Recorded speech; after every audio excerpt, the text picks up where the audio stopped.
They come in all shapes and sizes. Ray Schalk was an innocent Black Sox. Mo Berg was a spy. Gabby Street caught a ball, dropped from the Washington Monument, although it took 13 tries. They're catchers, a unique group with a special skill set. A quarterback only on defense, padded up like a crash test dummy, but expected to have the highest of baseball IQs. Tonight on our D-backs broadcast, a special look at baseball's most unique position. It's the Catcher's Show on Fox Sports Arizona. Sometimes they become managers, sometimes they become broadcasters, sometimes they become both. Welcome to the broadcast inside Chase Field. Steve Berthume, Bob Brenly along the way. The Cardinals and the Diamondbacks, game 3 of a 4-game set. This is your show, my friend, the Catcher's Show. Yeah, we're looking forward to it. We're going to have Kelly Stinnett on board down low, watching the catchers behind home plate. Tuffy Gosowitz and Joe Garagiola Sr. going to join us up here in the booth. We've got catcher cam down in the bullpen. A little bit of everything, some sound from Johnny Bench. Cardinals catcher Yadier Molina. Hopefully an enlightening and entertaining show. And you can't have a catcher without a pitcher, I suppose. Tonight it's Patrick Corbin trying to bounce back from a rough one on the road. Yeah, you know, his continued return from the Tommy John surgery, he has been really good at times, like he was against the Braves a couple of starts ago, and he's been really bad a couple of times. I guess that's to be expected in his return, but we would much prefer to see the really good Patrick Corbin that keeps the ball down in the zone, gets a lot of early contact tonight. Patrick Corbin for the Diamondbacks, the veteran John Lackey for the Cardinals. Coming up, Catchers Talk Shop. Yadier Molina, good day to do a catcher show. He's back there for St. Louis. First pitch all the way from Chase Field on Fox Sports Arizona.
Well, it's indeed a pleasure to be joined on our catcher show by one of the best catchers in the history of Major League Baseball, Yadier Molina. And thank you for joining us, Yadi. Yeah, thank you for having me. First question I have to ask you, are there any more Molinas coming? Do you have a younger brother or a nephew that's going to be catching in the big league soon? I got my son. He's 6 years old, Jano. He loves to play catch. Yeah, he likes to get behind the plate? Yeah, he loves it. I mean, anything about the baseball, he loves it. And you're okay with him being a catcher? Yeah, of course. I'm going to push him. Yeah. I'm going to push him hard. You know, both your older brothers played in the major leagues. They each have 2 World Series rings. You've got 2 World Series rings. What did that feel like when your brothers won the World Series? That was back in 2002. I was in Puerto Rico. I was finished my season, minor league season. So I was back home in Puerto Rico. It was good. I mean, it was a great feeling. I mean, I was happy for them. I never think I'm gonna win it, you know. But at that time, I was happy for them. What, for you, what is the hardest part about being a catcher? Is it the physical drills, blocking balls in the dirt? Is it the mental part, working with your pitchers? What's the hardest part about being a catcher? Probably the mental part. You know, you had to think a lot. You had to think a lot. You had to think about everything. If you want to be one of the best, I mean, you had to be in every pitch. You had to be in every moment of the game, try to win it. But I think the mental is the tougher part of the game. What was it like to play for Tony? The best. I mean, I would tell you that. I mean, right now, he's one of the best guys to be around. He knows everything about baseball, obviously. It's just fun. It was fun to be around him, to learn from him. It was a great time. Thank you so much for being with us today, Yadier. And stick around. Patrick Corbin on the mound for the D-backs tonight.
Still with a chance to split this 4-game series against the Central leaders, get back to 500 for the year, and keep pace with the Dodgers in the NL West. LA tonight beating up on a spiraling Reds team in Cincinnati. The Giants home tonight. They're hosting the surging Cubs. So the thick of the postseason discussion, the Arizona Diamondbacks, and on our catcher's show, it's Jared Saltalamacchia behind the plate for the D-backs. Up against the Cardinals, John Lackey for St. Louis, and Patrick Corbin is on the mound for Arizona.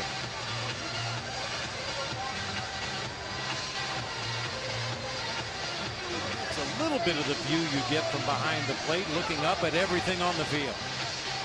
And Patrick Corbin tonight tries to come back from another all too brief outing in his return from Tommy John surgery. Just 2 innings in his previous start. That was last Thursday at Cincinnati, and that's what it looks like to be a catcher in a big league game, right?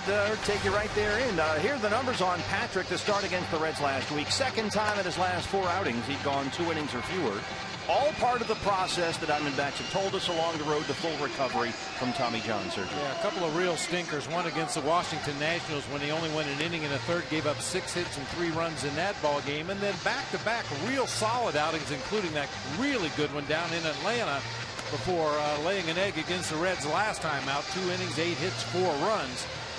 And as you said, it's all part of the process. He's going to have good days. He's going to have bad days. Hopefully this will be a good one for Patrick when he's keeping that 2-seamer slider combination down in the zone. He pitches in a very aggressive rhythm. He throws the ball over the plate with movement, lets his defense work behind him. Cardinals come into tonight a remarkable 35 games over 500. And they are managed by Mike Matheny, a catcher. What a coincidence. Imagine that. Matt Carpenter leading it off at third base. Tommy Pham in center field. Johnny Peralta at short. Jason Hayward out in right field. Yadier Molina doing the catching for the Cardinals. Stephen Piscotty in left field. Colton Wong at second. Mark Reynolds over at first base, and right-hander John Lackey on the mound for the Cardinals. Pat Hoberg is our play umpire tonight. Nice and comfortable inside Chase Field, set for the third of this 4-game set. The Cardinals and the Diamondbacks. This is the only 4 days of the year that I do not root for the Cardinals in Phoenix. Wait, what? Oh, I got you. Yeah. Arizona Cardinals. Yeah. You did football, all right? Yeah. You're ready tonight. This catcher show has you bringing your A game. Wired tight. 7 cups of coffee this morning. I'm ready to go.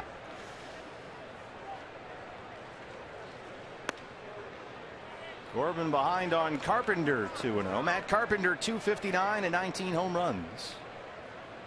When you talk about a leadoff guy setting the tone for a ball game, a 9-pitch walk to start the game last night for the Cardinals. Bunch of foul balls. And he's still been that guy, the on-base percentage guy, even though he's slumped for a lot of the summer. But the power is something new. 19 homers, by far a career high. Previous career high was 11 2 years ago, so he's done a little bit of everything.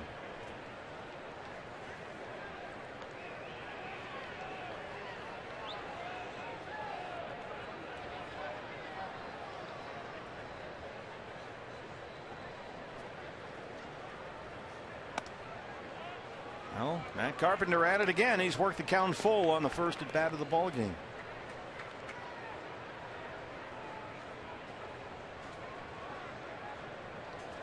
The catcher's view. And Corbin strikes him out. Good start for Patrick. One away. Take a look at our Valley Honda keys to the ball game tonight, with an emphasis on the catching position. Hopefully Jared Saltalamacchia has smart fingers. That's a saying that catchers and catching coaches and managers use when a guy has called a good game for his pitchers. He's had smart fingers, and for Patrick Corbin, make Salty work tonight. By that we mean keep the ball down. Sinkers down low in the zone, sliders low in the zone. When you get ahead in the count, scoot it down a little bit further. Some of those pitches are going to end up in the dirt, and Jared Saltalamacchia is well aware of that. Tommy Pham, what a big night here last night. Bangs that into left for a 1-out single. Pham 3 for 5 last night. A base hit to start off tonight.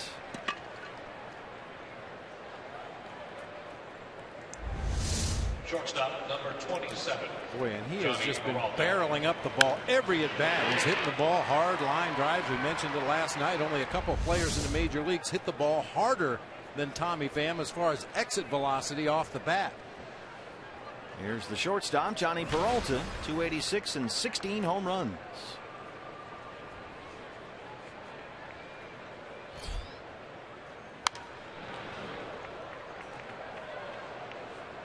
Peralta 3 for 8 in the series, couple of RBIs. He begins tonight riding an 8-game hitting streak.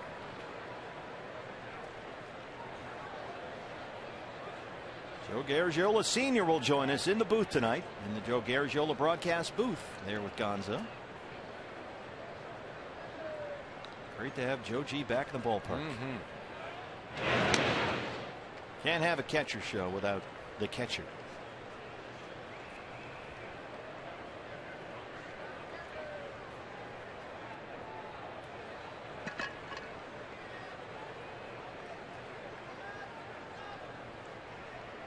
Joe perhaps teaching Gonzo how to keep score. Well, we don't want to overwork Joe before he gets in here. That's a difficult conversation. I think Gonzo's looking for fantasy football help, actually. That could be. JJ puts. I mean, you talk about baseball royalty. When Joe does come out here to the ballpark, everybody pays homage. They bow down to Joe Garagiola Sr. The press box here at the ballpark named after him. Had a tremendous playing career and even better broadcasting career. Look forward to visiting with Joe later in our broadcast tonight. 2-1 on Peralta, 1 out, Pham at first.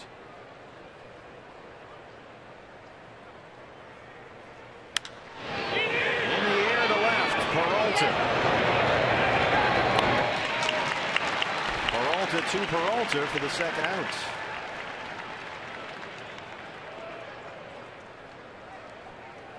Right fielder number 22. We have 2 Peraltas in this series. We had 2 Lambs in the series against the Reds. We got a Pham. and a Lamb. And Jason Hayward in there. No relation, David and Johnny Peralta.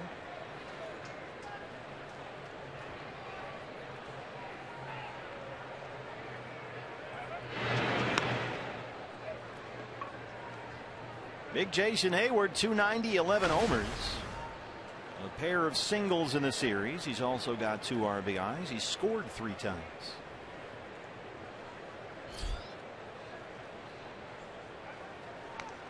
Going to keep Pham close.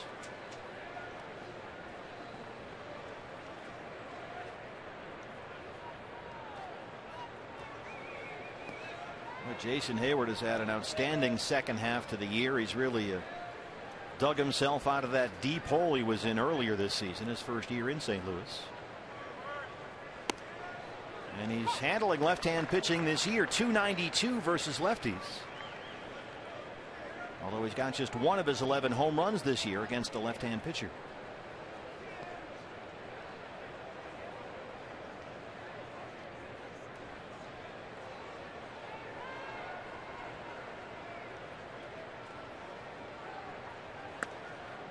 Drop the slider in there on 0-1, and Patrick jumps ahead. No balls and 2 strikes. Looks like he took a little bit off that slider, dropped it right in there on the outside corner at the knees. You saw those comparative numbers for Hayward against righties and lefties. Sometimes guys will have a different approach against the left-handed pitcher. They'll sacrifice the power just to get the bat on the ball and make sure they hit for a good average. Corbin strikes out Hayward and strands the 1-out single. 2 punch-outs in the first for Patrick Corbin. And we'll look at Jared Saltalamacchia. It's a long night back and forth with the gear on. It's the Catcher's Show tonight on Fox Sports Arizona.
Welcome back. It's our Catcher's Show, a special look at the guys that wear the tools of ignorance back there, and a perfect night to do it with the best in the business. Yadier Molina crouching down behind the plate.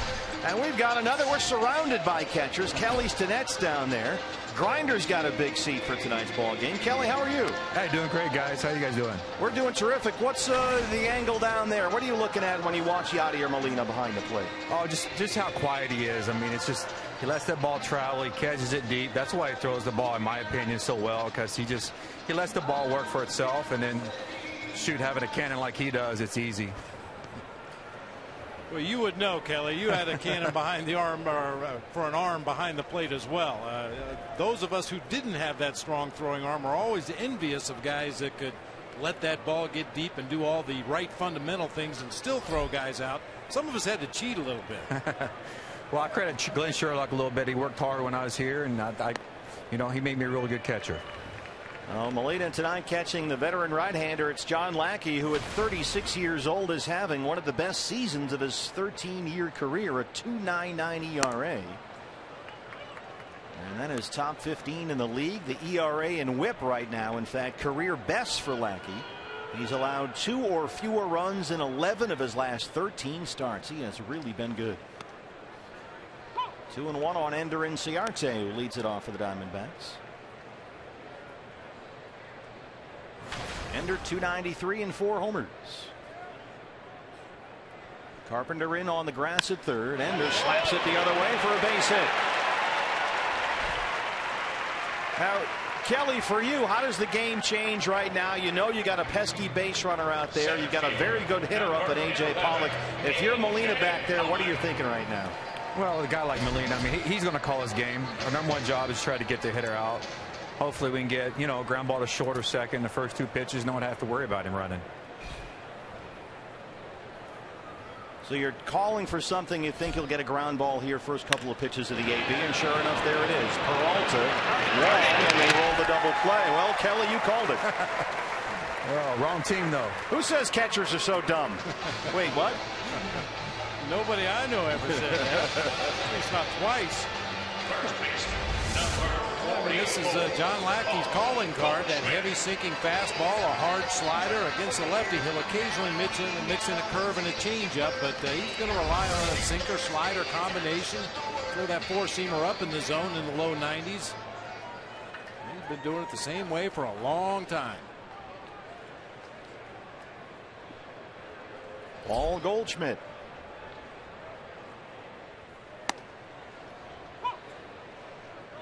.330 and 24 homers. He's second in the league in hitting behind only D. Gordon. Only leading the National League in RBIs. There it goes. Way back and gone. Whoa. Oh. Goldie gone. Way out of here.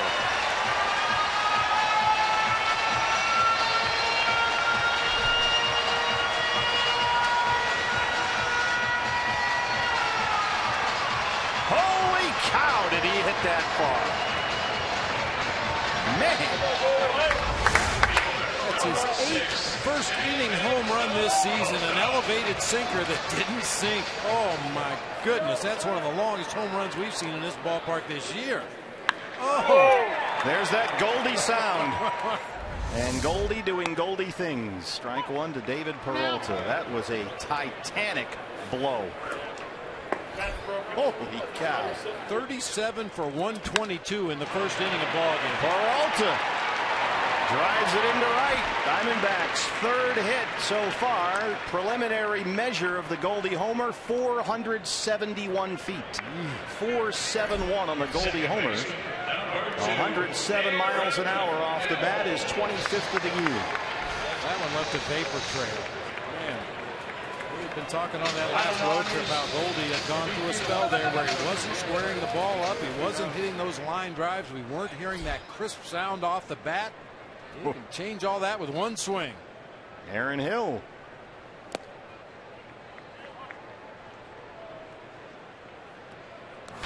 Aaron 231 and 232 and 5 homers. 2 for 7 in this series. A double, couple of RBIs. He's got Peralta at first and 2 outs.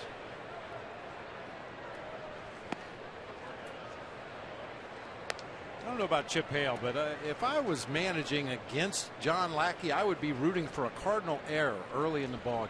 Lackey's one of those guys. If his defense doesn't play well behind him, or the umpire doesn't give him a borderline pitch, it really gets under his skin. Yeah, he developed a terrible reputation for horrible body language when he was in Boston, getting upset at defensive miscues behind him, and it really translated into a guy that looked unhappy out there on the field and intended to snowball on him. And very little has not gone his way this year. He's pitched very well. Seems like most of the problems crop up on the road for John Lackey. He's been really good at Busch Stadium, 8-3 with an ERA under 2. Not so much on the road in his 12 starts.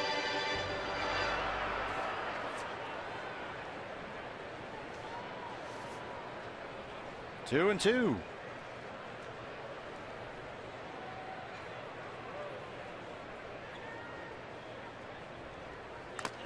We should point out that the Tigers' Justin Verlander pitching against the Angels at Comerica Park tonight. Took a no-hitter into the 9th inning. Lost it on a double by, guess who, a catcher, Chris Iannetta. First batter in the 9th inning. Iannetta for the Angels breaks up the Verlander no-no. Tigers lead that 5-0 in the 9th. 2-2 on Aaron Hill. Catchers always get those clutch hits. We know that. I broke up a couple of no-nos in my career. Pretty proud of that. Shane Raleigh, pitching for the Philadelphia Phillies, had one for 8 1/3 or 8 2/3. Got a base hit off of him. That one off the bird cage of Pat Hoberg behind home plate. And I got Steve Carlton one time. Ooh. Late in the ball game. I think it was in the 7th or 8th inning. I got a hit to break up his no-no, and the writers went over and asked him, what was the pitch to Brenly? He said, who's Brenly? Headed for the corner. So it made a big impression on the future Hall of Famer. Apparently. Didn't really read the scouting report that day, I guess. And he paid for it. Yeah, cost him. Valuable lesson. You're going to try and get Bob Brenly out. You got to do your homework. I'm sure at that stage of my career, I was one of those guys in the advance meeting. Just don't walk him. Don't walk him, whatever you do. Make him hit the ball. We'll do it again on 3-2 to Aaron Hill. There goes Peralta. Aaron gets it up in the air out toward the bullpen and left, but Piscotty's under it. Paul Goldschmidt, one of the longest home runs we've seen in quite some time. Way out of here, 471 feet, and it's 1-0 Diamondbacks.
I told you we're surrounded by catchers. Tuffy Gozawish with us in the booth. Thanks for coming up here. How are you, first of all? I'm doing good, thank you. Rehab's going well, and I just enjoy coming to the park and getting to watch these guys. So it's tough when you guys are on the road. Well, we're glad to have you here on a special catcher show, and it's timed perfectly because we got Yadier Molina up there. This one's going to stay fair. Corbin's on it, but he throws it away. Molina's going to have to stay put. When you watch Yadier Molina, is he the best you've ever seen? Absolutely, the best I've ever seen in person, no doubt about it. And I was just thinking about it on my way up here. I don't think he has a weakness behind the plate. I can't think of one, at least. And now he's been doing it for so long, and he's so confident that it just shows out there everything he does. That's a base hit for Molina. They give the error on the throw to Corbin. And here's Stephen Piscotty, the rookie outfielder. What's the toughest part of being a catcher?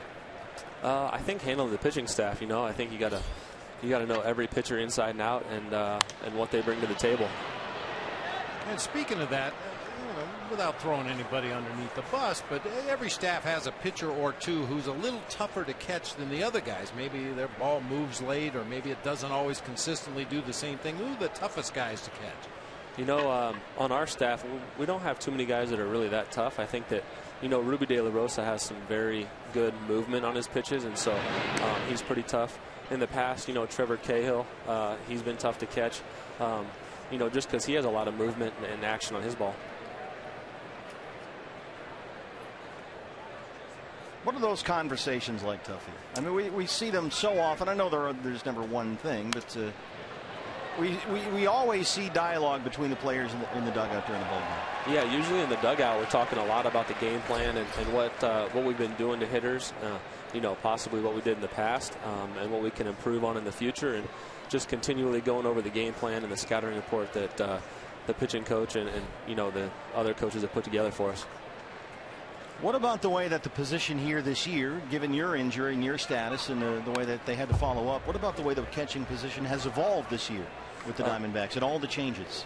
Yeah, on our team it's been incredible. I mean, you know, when I went down, we had Salty came up and fit in right away, and he's been doing a great job. And then Castillo's come in and you know, shot in the arm in the offense. I tell you what, he's been unbelievable. And you know, I think the pitchers like both of them and been doing a great job. And it's just had quite a few catchers to get used to this year, and I think the pitchers have done a really good job. Salty tries to throw it. Molina, that one gets into center, but a nice job there by Nick Ahmed to back it up. That was a good play by Salty right there. Just a tough throw. What's the process here for Salty? You know, blocks the ball really well, keeps it in front, and it looked like Yadi got a great jump because Salty kept the ball really close to him right there. And I think he might have to make a perfect play, a perfect throw on this ball just to get Yadi. And you know, when you're moving like that, you're moving pretty quick out in front of home plate and trying to set your feet and make a good throw to second base. And you know, it's moving pretty quick, so you know, trying to put it in the right area is tough. So that's a wild pitch. The strikeout of Piscotty is the third for Corbin. Puts Molina at second, and here's Wong, who hits a sky-high ball to shallow right center, and Ciarte calls for it. That's the second out. And on that ball in the dirt, Tuffy, I'm not telling you anything you don't know, but you're in such a hurry to get rid of the ball that you don't always get seams, and that's really important for making accurate throws. You're absolutely right. You know, usually you're just grabbing the ball and getting rid of it as fast as you can. And a lot of times you don't get seams, so it's really important to get just a quality grip on the ball, even if you don't have seams, and just try to make a good throw to second with as much backspin as possible. And you know, that's not always possible, so you're really just trying to make a throw in the general area.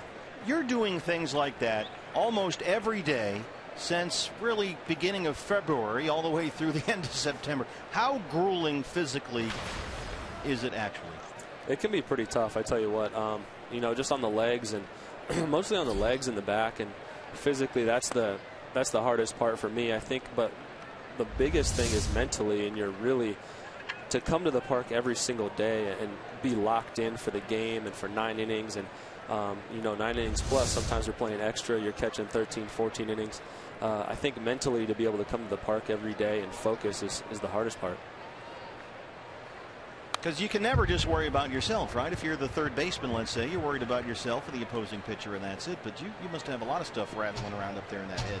Yeah, I tell you what, it's it's pretty fun. But at the end of the day, once the game's over, you know, it takes a minute to sit down and relax and really decompress from the game, because the whole game you're thinking about what I can do to help this guy on the mound and help this team to win. And it's my job to get that guy on the mound to be successful. So you're really working to get that done.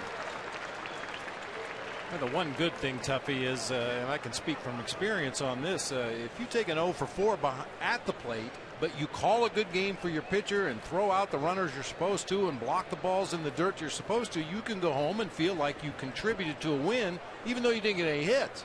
100%. I completely agree with you.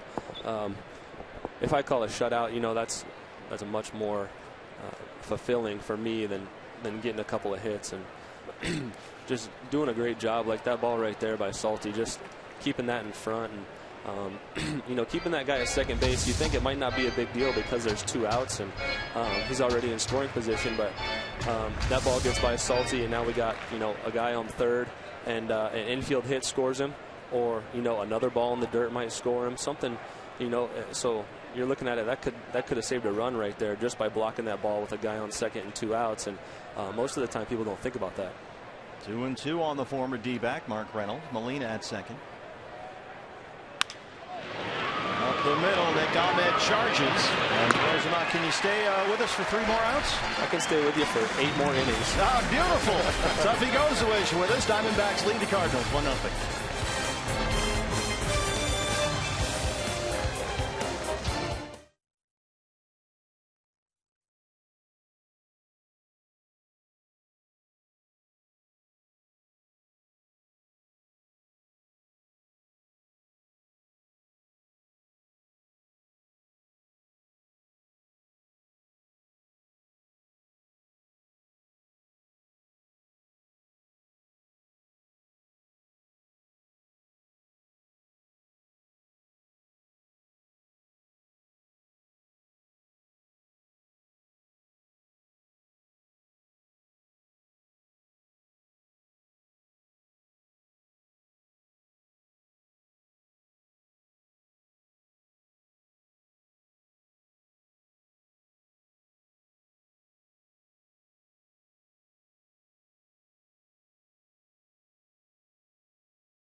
Balls, and there's yellow ones, white ones, some of them are ping pong balls, some of them are heavy, some of them are really light, and then he'll mix in a regular baseball, a softball, and he's tossing these at us, and we don't have a glove on. So what you're really trying to do is you know, have soft hands and really be receptive to the ball, because it's tough if you have hard hands or stiff hands to catch these balls. They're so small and light.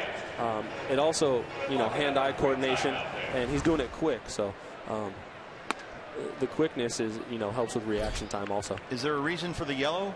Just to I think give it that's just the color they had in the store.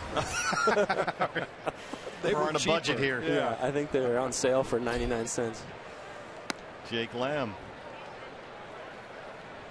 Well, it's amazing how the drills for catchers have evolved over the years. I remember a couple of my first spring trainings when I went behind the plate as a catcher. They used to set up a pitching machine on a backfield somewhere and crank it up to about 95 miles an hour and fire fastballs in the dirt. In the dirt, yep. And that was your blocking drill. I tell you what, it wasn't too much different with Philadelphia when I got drafted. Mike Compton was our catching coordinator, and for a long time he would set up 2 different machines next to each other, one right-handed slider, one left-handed slider, and we would be receiving, and it wasn't a blocking drill, but receiving, about 90-mile-an-hour slider, and he wouldn't tell you which one he was going to put in first, and so you just had to react, and then he would put the second one in right away. Well, one day he put them in, one got stuck, and the next one went in, and they came out at the same time. One hits me in the glove, the other one hits me in the neck. I took it to the clubhouse for the day. Tough drill. 2-2 on Jake Lamb. You were talking about the physical grind of catching and how it takes its toll on your legs, especially you get down to this time of year and you're catching a lot. Your legs start to get heavy. Have you been in the slush bath? I don't know. We used to call it a flush, because if you stand in that ice cold water long enough and then get out, you can feel the blood coming back into your legs, and It felt great. You're absolutely right. And I mean, it's painful when you're in there, but once you get out, it is outstanding. And you know, it's pretty luxurious now. I mean, we have some things in the clubhouse that aren't totally necessary, but they're nice to have. So we have a big hot tub and cold tub, and we do that. I mean, most guys do it daily, to be honest, and so it definitely helps recovery. Here's Jared Saltalamacchia, the Diamondbacks catcher. You were talking, Tuffy, about the soft hands when we were looking at that drill a moment ago. When you watch Yadi or Molina, can you describe for us, while we're looking at it, soft hands and how he goes about getting those back there? Potential double play ball, and they roll it. Quickly 2 down. But I've always heard about guys receive the baseball different ways and different styles. It looks like they're all catching the ball, but there are differences, right? Yeah, there's differences. I mean, if you look at Yadi, when he gives his target, he gives a good target, and then right before the pitcher releases the ball, he kind of lets his hand relax a little bit. And so if you see that his hand relaxes, that allows his whole body to relax, and he's not going to go at the ball very stiff, you know, or quick. It's going to be go nice, at the ball. So with his glove, he's not going to take his glove to the ball. Like reach for the ball. He's not going to reach for the ball. Gotcha. You know, very stiff, and he's going to be pretty fluid. So let that glove relax, and then that was a tough one. There's a little sinker down and in. Nick Ahmed. I've always heard about guys that have soft hands, and some guys are a little more stiff. Fly ball out to Hayward. And to be honest, some of that is just natural. I mean, some guys just naturally have great hands, you know. So part of it's hard work, and part of it's just God-given. Back with more from Chase Field after this. D-backs lead 1-0.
Diamondbacks baseball on Fox Sports Arizona is brought to you in part by Cox Gigablast.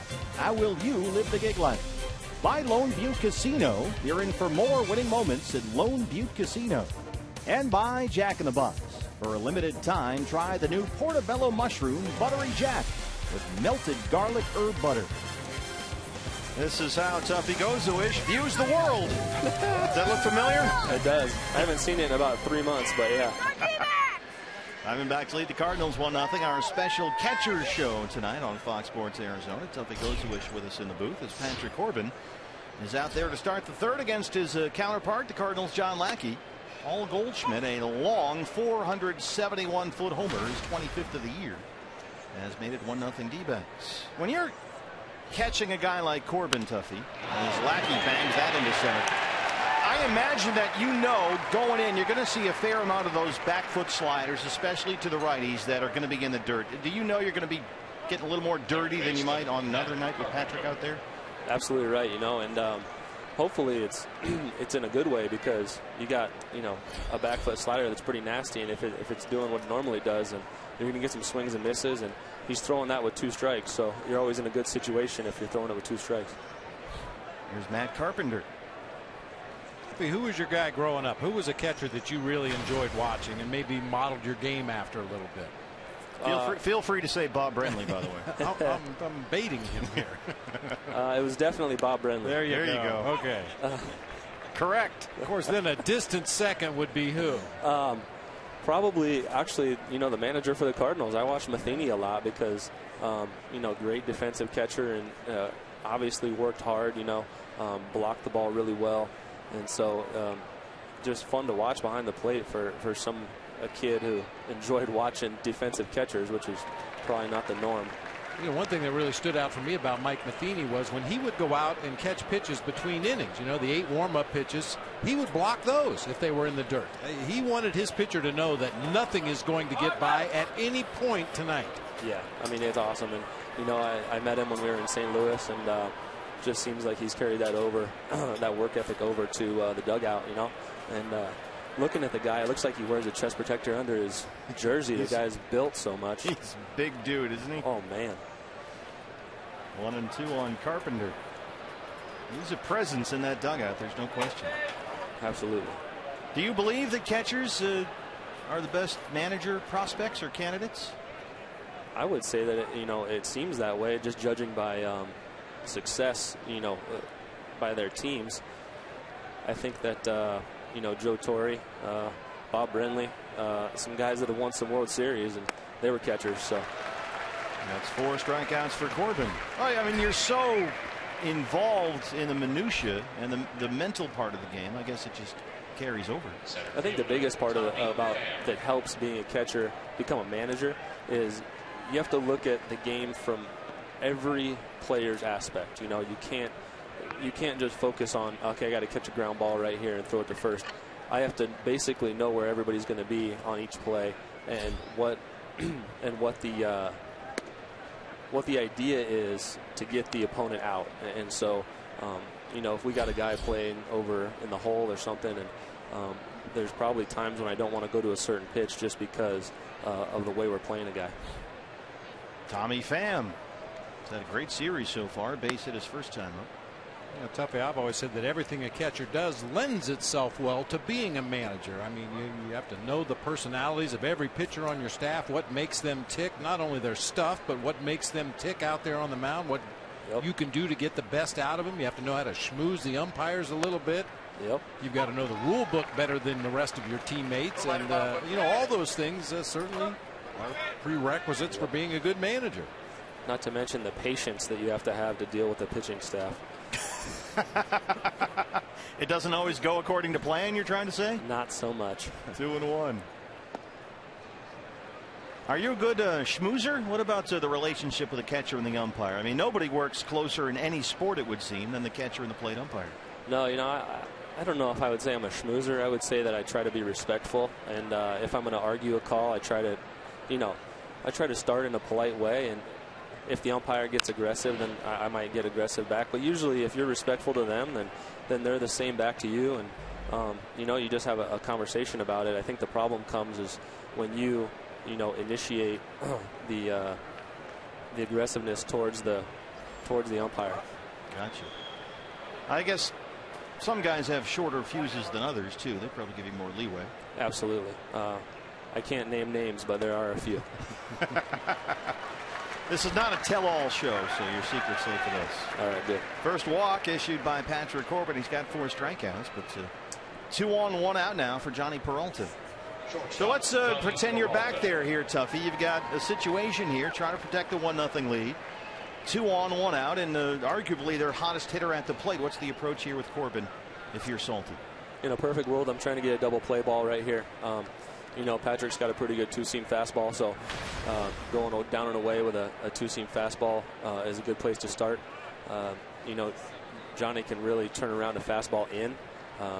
He did it to us when we were in St. Louis. We got a walk-off home run, just a fastball in. He just, you know, the guy can put the barrel on the ball really well. So I'm trying to stay down with everything right here, no matter what I call. So let's see how this works out. Can you tell us the signals? Yeah. Want to know? Well, he kept it down. He just missed away there. So now you're behind in the count. What next? Now I take a visit to the mound. And, good call. You're getting the hang of this. Yeah, I mean, a lot more goes into it than just, you know, the situation. We got to look at what we've done in the past to Johnny, and then also, you know, Patrick's strengths tonight. If Patrick's got a really good changeup tonight, this might be a great time to throw it. You know, I like changeup better than slider right here, just because slider's going down into his barrel, and you want to throw a strike right here. So if I can throw a strike changeup, I could possibly get a rollover ground ball to the left side of the infield. There's the 1-0. Fastball down. Now you're in trouble. 2-0. Yeah. And now you're almost locked into a fastball, right, on a 2-0 pitch. Yeah, it's really tough right now with the 2-0 count, and just a great hitter. And, you know, you got Hayward on deck, and obviously he's a lefty, but at the same time you don't want to load the bases right here, so you got to attack the zone with a fastball. There it is. Corbin, amen. Goldie, roll it. Tuffy goes the wish. You drew up a winner right there, my friend. You got lucky. Tuffy, thanks very much. Thanks for taking time out from your busy schedule. It's great to visit with you. We appreciate it. Thank you, guys. My pleasure.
Jody Jackson back here at Chase Field as our catchers broadcast continues. I spoke with Cardinals manager Mike Matheny before today's game. Asked him about his history as a catcher. When did he start catching? He said he was 10 years old. He always knew that he wanted to be a catcher, and from that time on, he never played another position. In fact, though, he said he advocates young players playing a lot of different positions, but he said simply, guys, I always wanted to control the game, and that is why he was a catcher all his life, and that is why he's a manager now as well.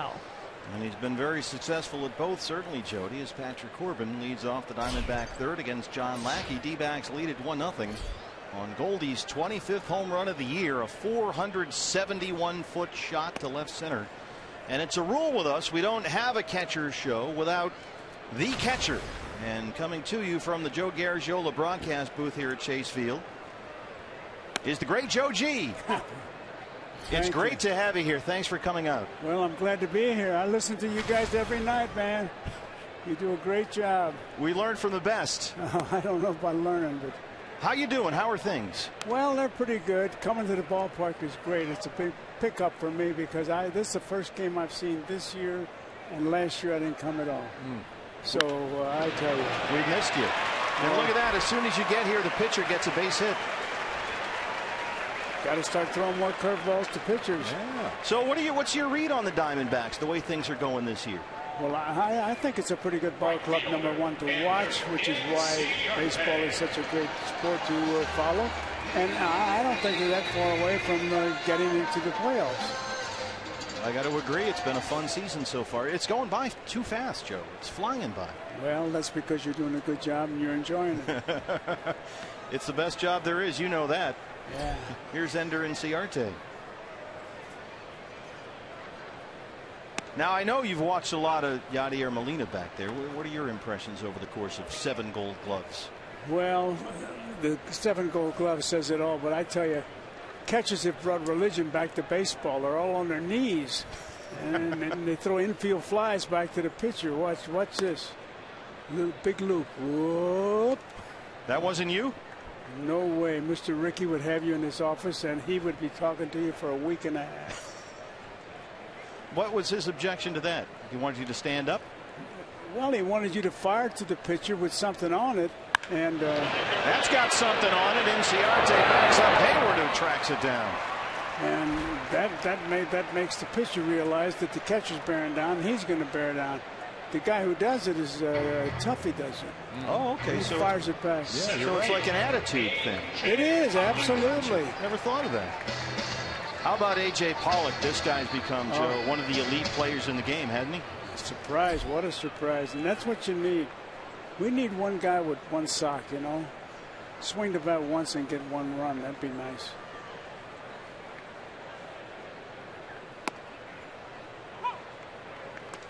Well, this guy can do that.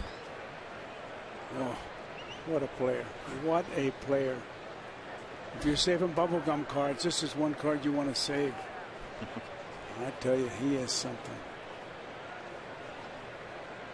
1-1 on A.J. Well, Joe, I'd be interested to get your opinion here. And I know you were close friends with Yogi, still are close friends with Yogi. Yeah, I talked to him last week. Is he the greatest catcher of all time? We've been talking a lot about it with our catcher show, and Yogi always seems to be either at the top of the list or right in the top 2 or 3. Well, it's his bat, of course, that brought him up there. But when you want catchers, you look at a guy like Del Crandall, Carlton Fisk, Johnny Bench. A lot of good catches. Bob Brenly. There's a fly ball to right again, and Hayward's at the track. That's 2 in a row that they've launched out there, almost the same spot. 2 pretty good catchers right there. Yogi could hit when he was 12 years old. He had a brother named Lefty, and he'll tell you himself, he was the best hitter of the family. They had a lefty and a Yogi in the same family. Well, he wasn't Yogi then. He was Lottie. I don't know what that meant, Lottie. Jack McGuire, a Giant player, gave him the nickname. That's what we used to do in wintertime, sell Christmas trees for charity. Here's Goldie. He's a champion, Yogi. Well, that's what I was going to say. One way to evaluate how good a catcher was is how many World Series rings does he have? And in that respect, Yogi is right at the top of the list again. Oh, he's got more than anybody. He uses them for doorstops. Up the middle and into center. Goldie 2 for 2. And Corbin will stop at second. Bob, let me ask you as a catcher. Were you ever stumped by a pitcher saying something that you couldn't understand? You walked away thinking, what's going on? Daily. I mean, somebody asked me that. I said, yeah. I said, you know, what would you do if a guy keeps shaking you off and you walk out? He said, well, what do you want to do? You shake me off about 20 times. And he says, I want to hold this ball as long as I can. And that's what he did. And I saw Billy Meyer fine a pitcher for throwing the ball out of Forbes Field. Took it out of his hand, threw it, and Meyer says, if that ball comes down, it's going to cost you $1,000. How many Peraltas are there? In the game, there's 2, but there seems like there's more, doesn't it? Oh. Because David's always running around the bases. We call him the freight train here because of the way he runs the bases. Pretty good player. He leans back. I like that.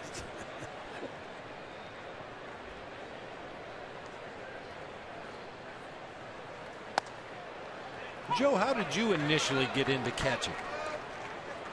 I was playing in the kids league and I couldn't run. I was, in fact, I think the first guy they said slower than he looks. Very deceiving. I just couldn't run. Now with my problem, my health problems, I walk with a cane. I can't walk without a cane. So I'm going backwards. Walter strikes out. Can you stick around for another half inning? Oh, yeah, I'd love to. Great. With Joe Garagiola Sr. in the Joe Garagiola broadcast booth at Chase Field, and the Diamondbacks lead one of Joe's old teams, the Cardinals, 1-0.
Arizona is brought to you in part by your Valley Honda dealers, where you'll get more standard features for less money. CenturyLink, your link to what's next. And by Mix One, great taste, no face, available at local retailers. That is the mural just outside the Joe Garagiola broadcast booth here, where we work every day at Chase Field, bringing you Diamondbacks baseball. And we are honored to have the man himself in his booth. And the Diamondbacks lead the Cardinals 1-0 in the fourth inning. Steve Berthune, Bob Brenly, and Joe Garagiola with you. Do you remember all those pictures, Joe? I always wonder that. Oh, yeah. I mean, the Today Show, Barbara Walters. I've had a great ride, and I want to keep riding. You're riding a horse there. I did anything. Cover a TV guide. What a career. Did you ever meet Raquel Welch on one of those shows? I did. I have a picture. Are you a fan of hers? How can you not be? I'll send it to you. John Lennon, the Beatles. Look at that. That's amazing. Oh, I got ribbed for that, man. Why? Well, because he was slumping all over the place. And I said to him, if you're tired, I'll just tell him you got work to do and go back to the hotel.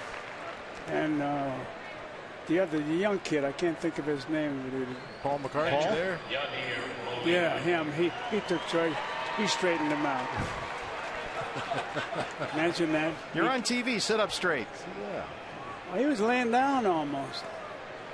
But that's the way it goes. And you know, on TV. Do you think that's why you never got into managing? Because the TV just took off almost right away? Oh, I don't think I could manage. Why not? Really don't. No, who knows the game better than you? It's not knowing the game, it's knowing the players.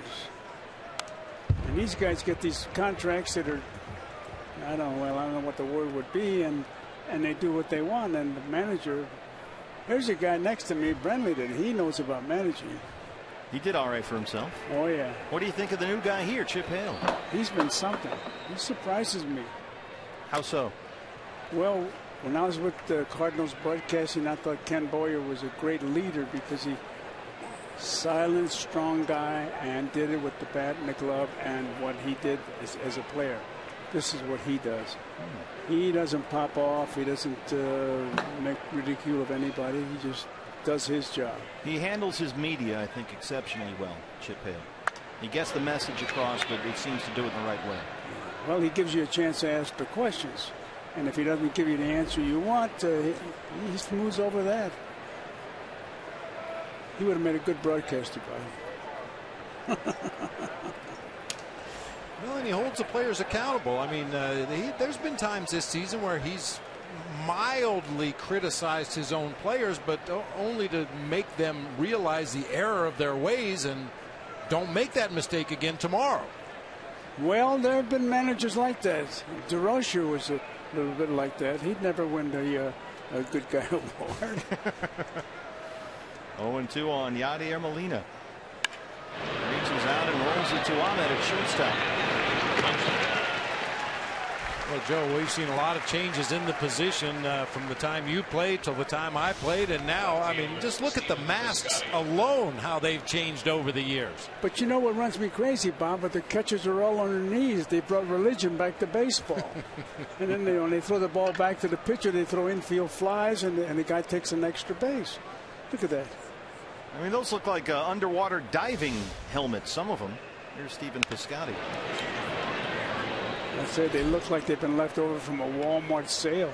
Are the guys catching now, Joe, better athletes than in your day? No way. No. Our guys, I'm not putting myself in that category, but you talk about catchers, you're talking about a guy like Crandall, a guy like Carlton Fisk, and Campy.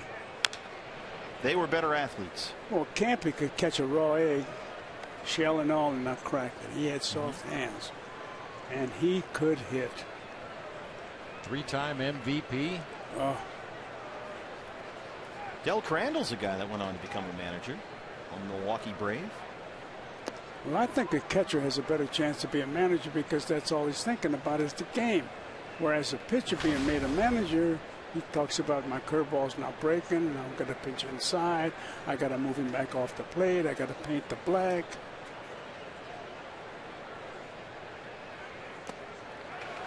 Corbin gets another strikeout. Back with Joe Garagiola. Right after this, Diamondbacks lead the Cardinals 1-0.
The Cardinals 1-0. Bottom four at Chase Field. Steve Berthune, Bob Renly, the great Joe Garagiola in the Joe Garagiola broadcast booth from downtown Phoenix. As Aaron Hill leads off the fourth, he'll be followed by Jake Lamb and Jared Saltalamacchia.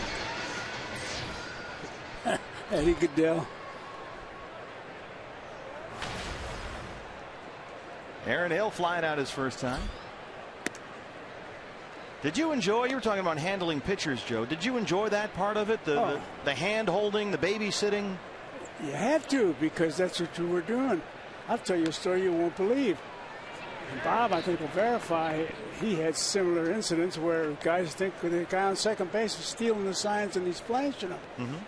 And when I said, okay, what we're going to do now, don't worry about any of the fingers I put down except the first 2. And 3 is a fastball, 2's couple deuces, 4 curveball, 5 is the changeup. Got it? Got it. And so I go back, I put down 2, shakes me off. I put down 1, 2, shook me off. I run out of the mound. I said, what's the matter? He said, not so fast. Those pitchers. You believe that? He couldn't add 2 and 1. Oh, I believe it. Yeah, I do believe it. Oh, you got to be around there. What did it mean for you as a young man growing up where you did to be a Cardinal? That was the whole thing because, you saved bubblegum cards, and Joe Medrick was our hero. And we played in the American Legion League, and then we also played in just a kids league. And then I got a chance to play with like left to right views, Slaughter, Kurowski, Dick Sisler, Howard Paulette, and Eddie Dyer, Enos Slaughter. That's well hit to center. Pham can go get him, and he does. Boy, that young man is making quite an impression here, Joe. Tommy Pham, he's looked really good in this series so far. He's playing like he's trying to make the ball club. Yeah, no kidding. Some of these Cardinals have opportunities because of all the injuries they've had. They've called up some of these guys from Memphis, and boy, they've hit the ground running, including this young man. Taking extra bases away from Aaron Hill. And he did it right. The ball hit the glove, and he closed the glove. Most of those guys hits the glove, and they're looking for the ball and can't pick it up with the bare hand. What's the #1 thing, Joe, that you see in major leaguers today in terms of the fundamentals that you think they don't do well that really drives you nuts? Well, the catcher. Watch the catcher get on his knees. He can't block the ball. If he blocks the ball, he's lucky.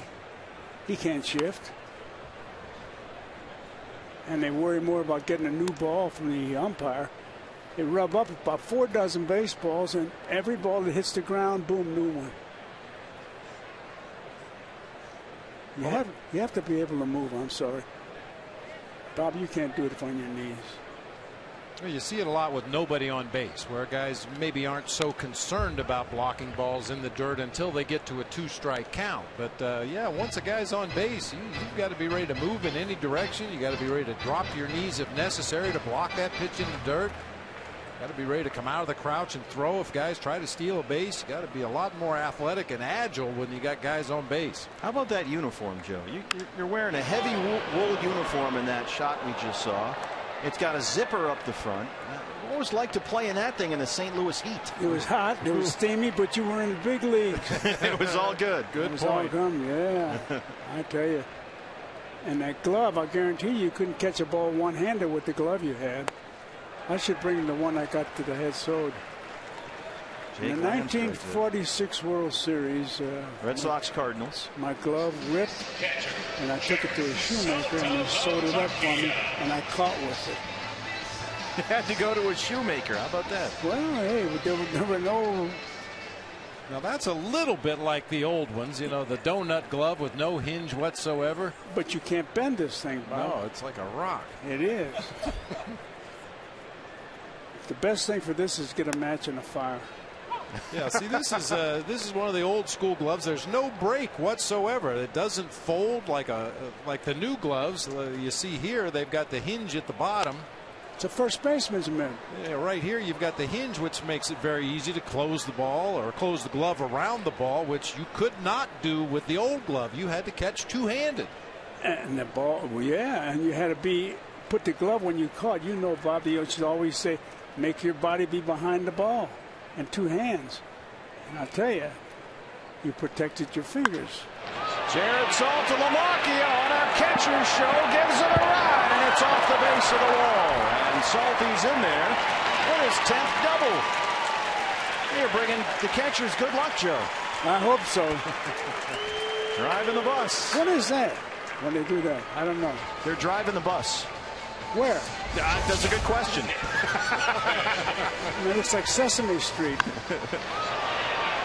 Salty's been a nice pickup, Joe. Oh, yeah. A lot of turnover for the Diamondbacks in the catching position this year. What do you make of it? Well, the turnover, that doesn't bother me because they know the pitchers. That's the main thing. And then they got the basics of catching, and that's what it's all about.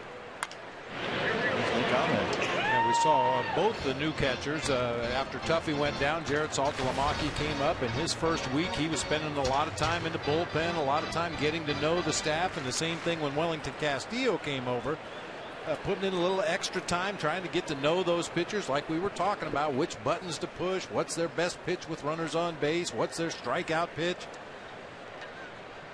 And the guys really attacked that the first week they were both here. And you have to ask the pitchers, I guess, or ask Mike Harkey, but I think they've been calling a great game for this staff. They have, and also they keep the game going. So you don't take a 5-minute rest. Well, the clock has part of that too. What do you think about the clock, Joe? I like it. Keeps the game moving for you? Well, it does. It's going to be hard to do, but I think the thing that slows down baseball more than anything are the gloves. Batting gloves. Yeah. And then they get a base hit, they put a glove when they're on first base. What, they want to be well dressed when they get to second? Well, you got to look good. With a batting glove. 2-1. Guy's got a batting glove deal. This is foul ground third base side for Carpenter near the Diamondback dugout. Comes back the other way, and he's got it. Can he stay for 3 more outs? Sure. Oh, great. Joe Garagiola back after this. Diamondbacks lead the Cardinals 1-0.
Part by Card Power from Arizona Federal Credit Union.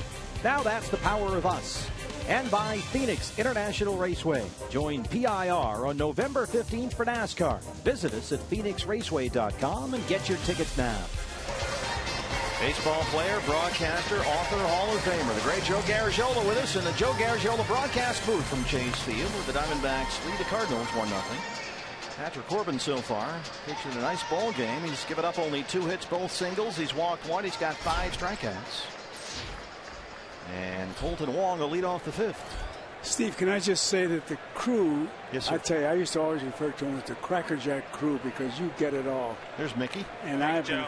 Thanks, Joe. Appreciate it, man. Hey, man, don't appreciate it. You got ability. What do you think about Ralph Kelce? Have you seen Ralph's weather reports? No. It's the highlight of the show. Really? There's Ralph Kelso. Hey, Joe. Hey, Ralph, how you doing? Good, sir. Guys, we learned well. You got a good crew here. And yeah, we got the best. I want to tell you something. I have not missed Toby. a game. Toby's got that hat pulled down low. His ears are cold.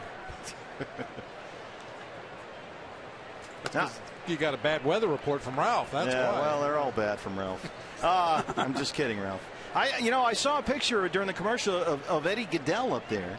St. Louis Browns, yes. Back when St. Louis, of course, had 2 baseball teams. And, right. Bill Veeck tried that whole thing. Here's a grounder to Aaron Hill. Now, what can you tell us, Joe, about this picture? What does this mean for you? It means to me that the fans got a big kick out of it, and Bob Swift's attitude, he kept saying, you can't pitch that guy low. You got to pitch him high. When you pitch him high, it's a ball. But it was something to see him, Eddie Goodell. And as you told us during the break, he was a great low ball hitter, right? Great low ball hitter. You put that ball on his shoestrings, he'd hit it. Bob Swift, he was a funny guy for me. Here's Mark Reynolds. Well, the whole crew is just thrilled to have you back here, Joe. And they're working, otherwise they don't be up here talking to you. Well, I got to tell you, it's a kick for me to be here at the ballpark because there's nothing like the ballpark for me. It's great, isn't it? There's always an energy. Good game, bad game. There's always an energy. Mark Reynolds drives this out to left and gone. The former Diamondback, his 11th of the year, and it's tied at 1.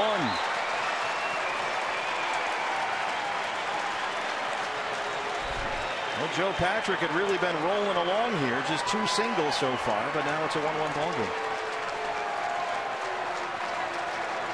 He's hit a few in this ballpark, Mark Reynolds. He's hit a number of them.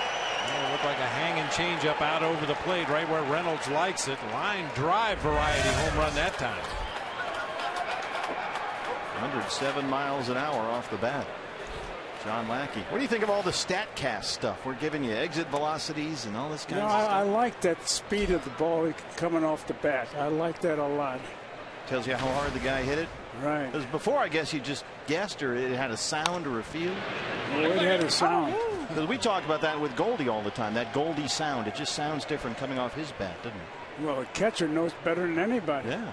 I mean, it sounds like the Norman Luboff choir. When you hear bang, bang, bang. I didn't get that sound much, Bob. Did you? No. Thud. Thud. I mean, a guy curving you with 2 strikes. Come on, give me a break. Joe, I told the story the other day. I know you know Jim Davenport. Yeah. He was my manager for a while with the Giants, and we used to sit in the advance meetings, and he would talk about the opposing hitters. And one time he said, the ball don't make a noise coming off his bat. Which, in his own descriptive Alabama way was saying this guy's not much of a hitter. Ball doesn't even make a sound coming off his bat. But he was an English major. Come on, what do you want? Doesn't make a sound coming off the bat. That's almost impossible. Charlie Brown. Yeah, I tell you what, you make Charlie Brown, you've done some things. Well, I tell you, Joe Schultz was a big baseball fan. Oh, did he love baseball. Matt Carpenter. I saw a stat the other day talking about stats. This is the best thing I've had happen in my life this year. We still do that on Sundays, the No Chew Crew. Oh. Trying to get kids away from spit tobacco. Got to do it. Got to do it. I was just going to say those Peanuts cartoons, I think something like 25 or 30% of them revolved around baseball. Oh, yeah. Well, Schultz was a big baseball fan. Big baseball fan. And Matt Carpenter strikes out for the 3rd time. The great Joe Garagiola. Joe, it's a privilege to work in the booth that is named in your honor, sir, and thanks so much for being with us. Thank you very much. Great really to see you. Appreciate it. Come back and visit us soon. Well, I'm coming to the game, one game next week, but I'll be watching you guys on TV. And I don't criticize having been there.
Cardinals all tied at 1. Patrick Corbin leads off the 5th against John Lackey. And thanks again to the great Joe Garagiola for spending so much time with us. Great to have Joe back at the ballpark where he belongs. Oh, absolutely. I've told the story in the past. I didn't tell it while Joe was in the booth because he doesn't like me to talk about it. But when I was managing the team, Joe and his lovely wife Audra sat right next to my wife Joan in the seats behind home plate. And well, it wasn't all roses in 2001. We had some rough stretches of the season, and my wife took the losses really hard when the team wasn't playing good. I think she probably took it harder than I did, and Joe and Audrey were always there to tell her it's all going to be fine. He knows what he's doing. Wasn't his fault tonight. The players just didn't get the job done. Just relax. Everything's going to be fine. They had to talk her off the ledge a few times, and I do appreciate that. And it worked out in the end, that's for sure. Corbin strikes out. There they are.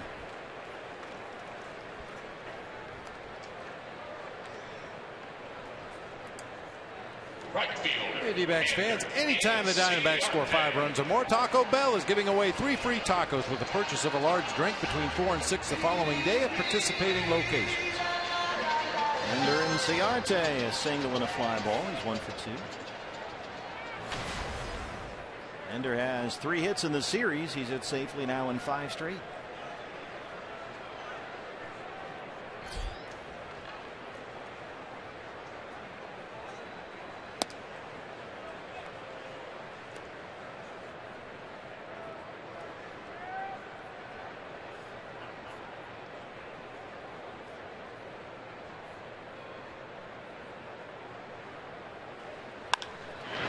Hit for Inciarte. Ender 2 for 3. Let's not forget so many catchers, it's hard to keep track of them here. We've got Kelly Stinnett, Grinder down behind the plate. Kelly, what do you think here? 1-1, 5th inning, Lackey and Corbin. Man, it's a great game. I mean, they're hitting their spots. Catchers are making the mitts sound loud. You know, I'm enjoying myself right here.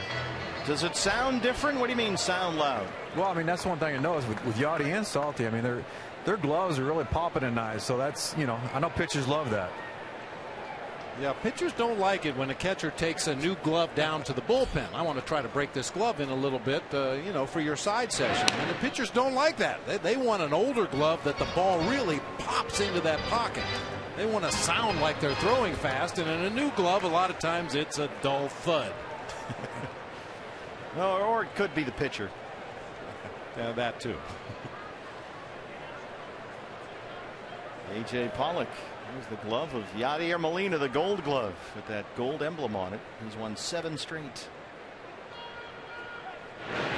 Kelly, is Molina for you the best you've ever seen? Anybody better? Yeah, I mean, I played with Yachty for about a half a season in 07. He's up there. I mean, Pudge Rodriguez, I mean, he just had a cannon too, and he hit well. I don't know, you know, defensively he got by, but I mean, Yachty's great. He seems to be the gold standard, speaking of gold gloves. Yeah. I mean, we had Tony La Russa in the booth the other day, and he talked about Yachty coming into camp one time just as a non-roster invitee. Very early on in his career, they brought him into big league camp just to have him get a taste of it.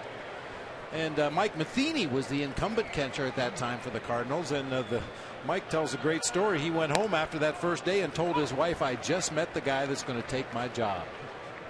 And he was talking about a young Yadier Molina who was just in camp as a non-roster player, but was that impressive that the incumbent catcher said, "This is the guy that's going to take my job."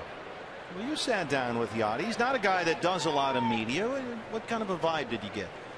Well, I think he was, he was very gracious, first of all. He didn't have to do it. I'm sure he was very busy getting ready for the game tonight, going over the game plan with John Lackey and Derek Lilliquist, their pitching coach. And, I think Yachty, like a lot of guys at this stage of his career, would rather play than talk. But, he was pretty forthcoming. I was trying to get a laugh out of him. I almost got there a couple of times, but I think like everybody else in baseball, I just wanted to know if there were any more Molinas coming down the highway. Well, his little one wants to be a catcher, he says. A great interview that Bob did with Yadier Molina on our pregame show. 0-2 on Pollock. Colton Wong knocks it down, spins, and gets the flip to Peralta. Double play ball. And that'll end the 5th inning. We're all tied at Chase Field. D-backs and Cardinals.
Arizona have teamed up for the broadcast fundraiser to raise over $1.5 million for local charities, and the show comes up tomorrow, and we have something very special planned with Randy Johnson. So tune into tomorrow's game starting at 6 o'clock and find out how you can purchase an amazing piece of memorabilia and help local charities at the same time. Fox Sports Arizona D-backs broadcast fundraiser tomorrow in the series finale against the Cardinals. Tommy Pham, who was singled in a walk, leads off the 6th against Patrick Corbin.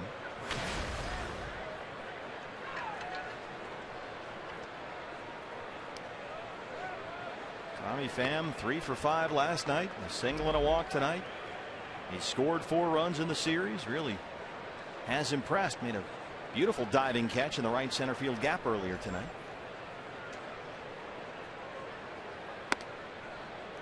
And I guess, Bob, we can not worry so much about Patrick in terms of another short outing. He's looked, for the most part, pretty good. Yeah, he has. I mean, when he's missed the zone, he's missed in his favor, which is something he wasn't doing against the Reds last time out. He left a lot of balls over the middle of the plate and up, but seems to have much better command tonight, working in that good rhythm that we saw down in Atlanta. And Tommy Pham is on base again, a leadoff walk. Hey fans, now's the time. Tweet your strongest fan photo. Use hashtag AZDataStrongFan, and you just might see yourself in an upcoming broadcast brought to you by T-Mobile. There's Johnny Peralta. Second walk issued tonight by Patrick Corbin. Peralta 0 for 2. Where's Patrick? The start against the Reds last week, second time in his last 4 outings that he'd gone 2 innings or fewer. All part of the road back from Tommy John surgery. Chip Hale said after that start the pitches just kind of piled up, didn't have a lot on them, and the velocity was down a little bit, a couple of miles an hour, but the good news was there was no soreness. Patrick felt fine, and he's bounced back nicely tonight.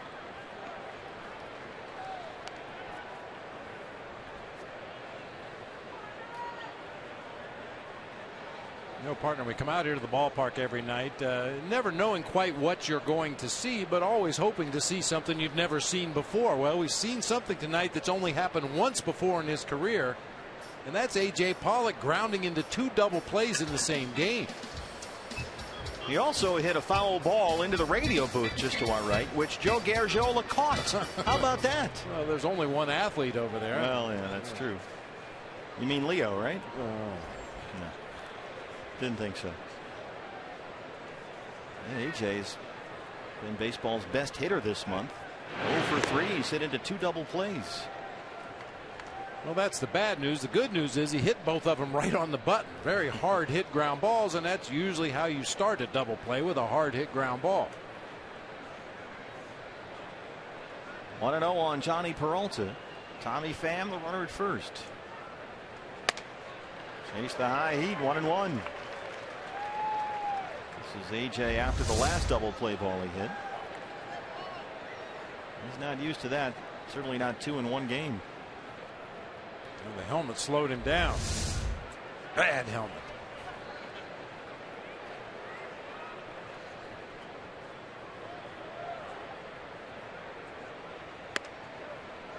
Peralta comes into tonight with an 8-game hitting streak. He's hit safely in 8 straight and 13 of 14. And he's behind here, 1-2. Corbin got the call from Pat Hoberg that time.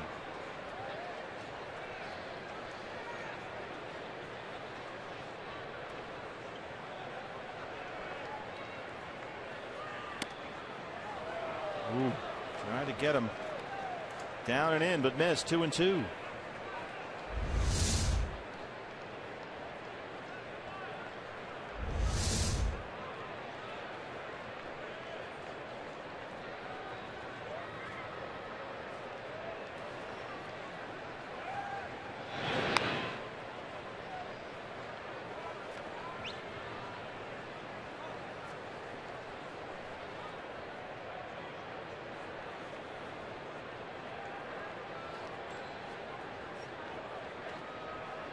Two and two.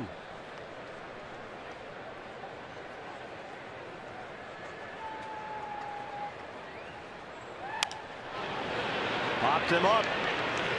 Aaron Hill is there. That's the first down. We've got Kelly Stinnett, former Diamondback catcher, behind the plate tonight. Kelly, what about a guy like Patrick Corbin when you know you got the one big weapon, that slider? How does that factor in righties versus lefties, different parts of the game? When do you know to play that card with Corbin if you're the catcher? Well, I think with him it really doesn't matter. I mean, it's going to disappear down and into the righty and away from the lefty. I mean, lefties are having really tough time seeing it, and he's spun his fastball well, kind of keeping him off that. You know, it disguises that slider as well because he's throwing it in to Peralta, and all of a sudden he throws that little off speeder and he pops him up. So I don't think it really matters if you're righty or lefty. He's got good stuff tonight. Yeah, the results so far have been good. Just the one home run by Mark Reynolds back in the 5th. But there's always the pitch count. You're going to keep Patrick at 90 or so coming off Tommy John surgery. He's at 75 right now, 50 strikes. And here's Hayward, who's 0 for 2.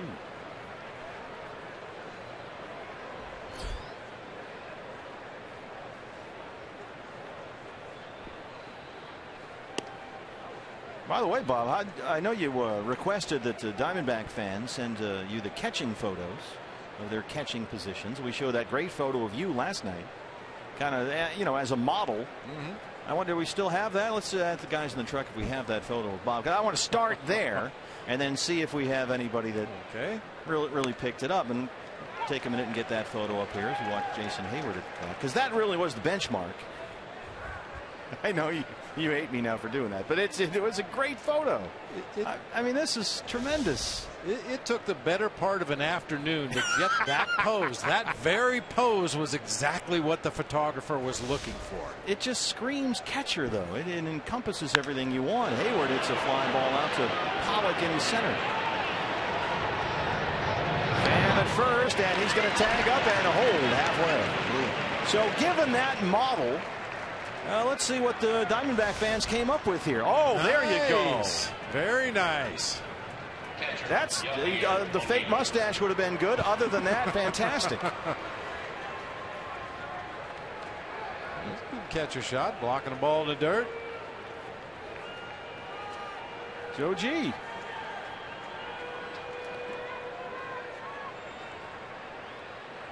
With Jeff Roden there in that previous picture. And we like our catchers. There you go. Start them young. That's a winner right there. Nice. Yadier Molina.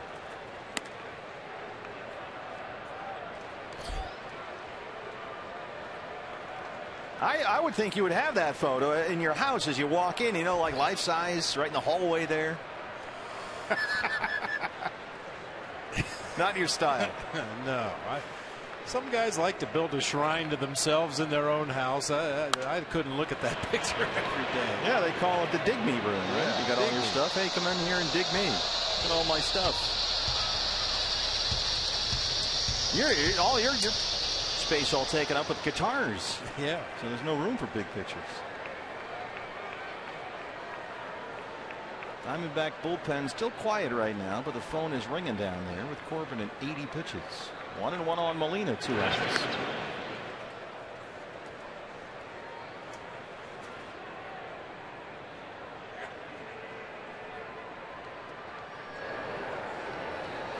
Sanderson Ford bullpen. David Hernandez will get it cranked up, and once he gets going, we'll go back to another special feature on our catcher show.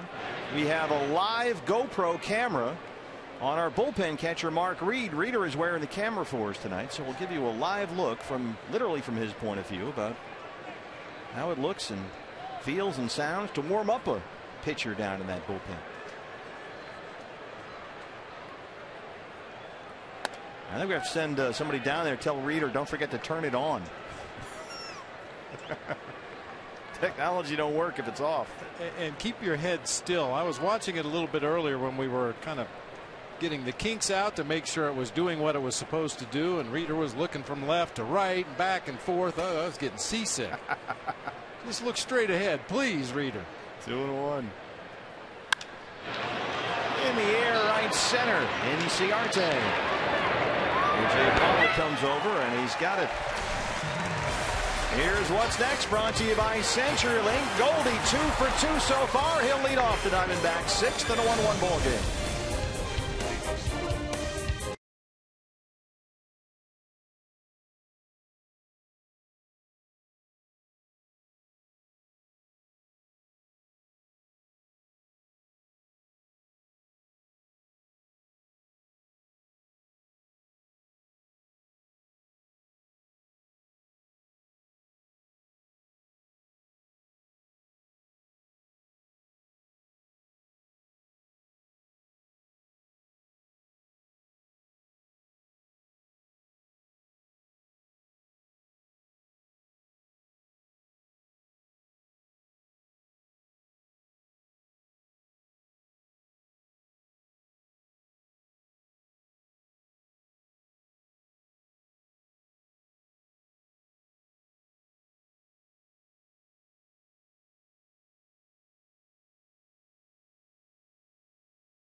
This Saturday, buy a special event ticket pack and get a ticket to the D-backs versus A's game and your choice of a D-backs dad or D-backs daughter ball cap.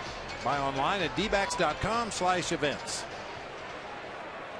Well, Paul Goldschmidt's first at bat tonight was an event, a 471-foot home run. One of the longest homers we've seen in this ballpark. His 25th of the year. It hit way above that where our camera position actually is out there. And Goldie leads off the 6th against John Lackey. Diamondbacks about hit the Cardinals 7-3. We're tied at 1. Goldie the homer, his 25th. Mark Reynolds the homer for the Cardinals, his 11th.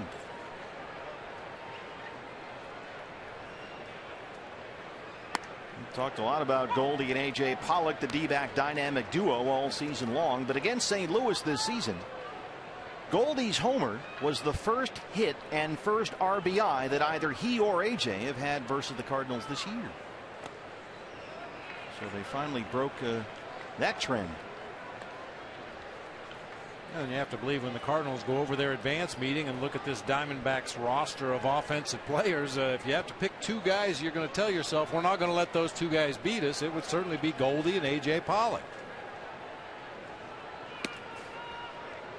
Now we've got the bullpen camera working. This is a live picture from the top of the head of bullpen catcher Mark Reed as he warms up David Hernandez in the Sanderson Ford bullpen.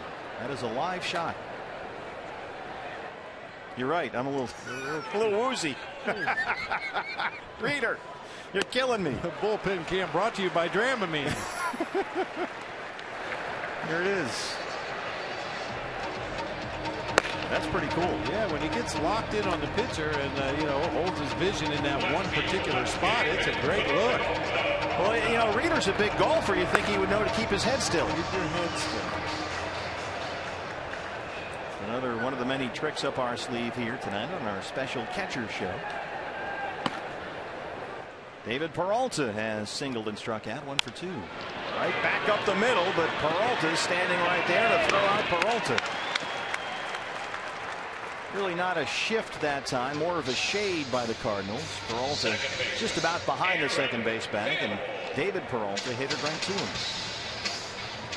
Hey fans, when the D-backs win, you win at Papa John's. A day after every Diamondbacks win, you get 50% off your regular menu price online order at Papa John's. Enter promo code D-backs50 at papajohns.com.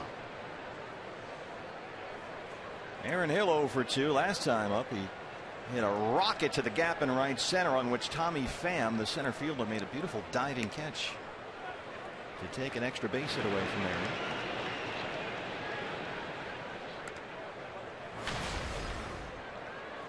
Now at .230 on the year. He's hit safely in 9 of his last 11 starts.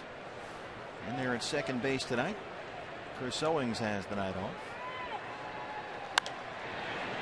0-2.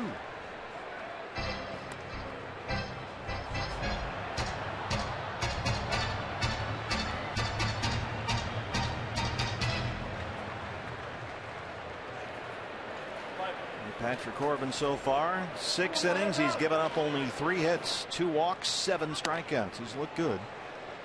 And 1 bad pitch to Mark Reynolds, and Reynolds hit out of here to left, a solo homer, the only Cardinal run.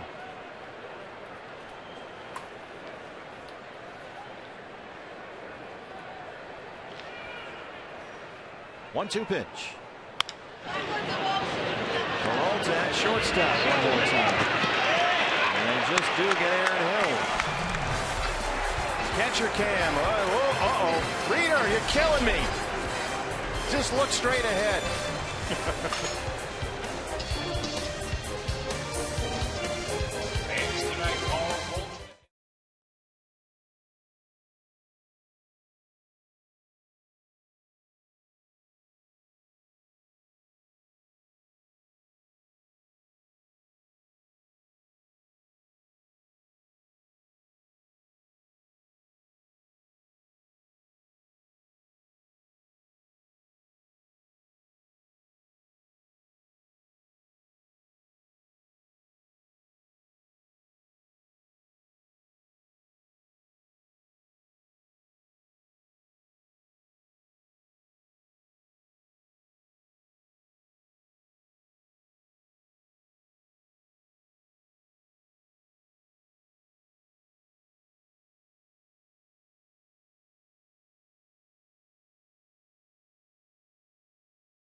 The guys down there now.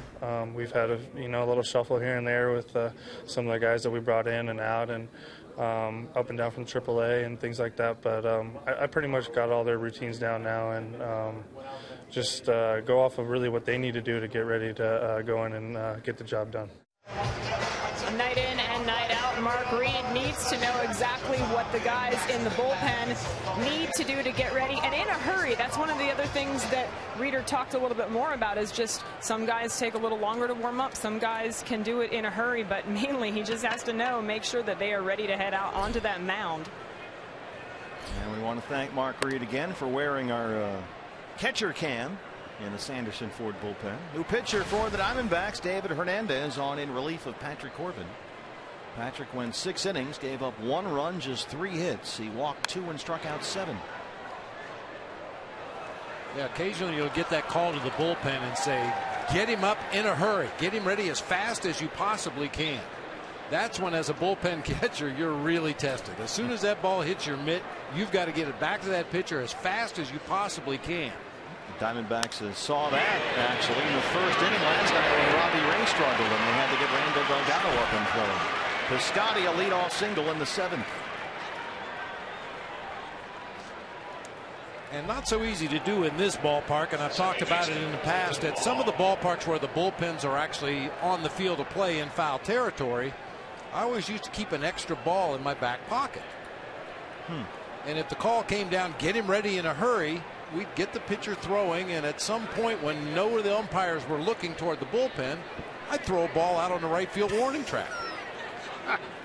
Timeout, timeout, ball on the field up. There's a ball on the field. And in the meantime, this guy's out there, throwing as many pitches as fast as he possibly can to get ready to come into the ball game. Well, now we got 17 cameras. You'd never get away with that. No, probably not. You'd have a camera on your head.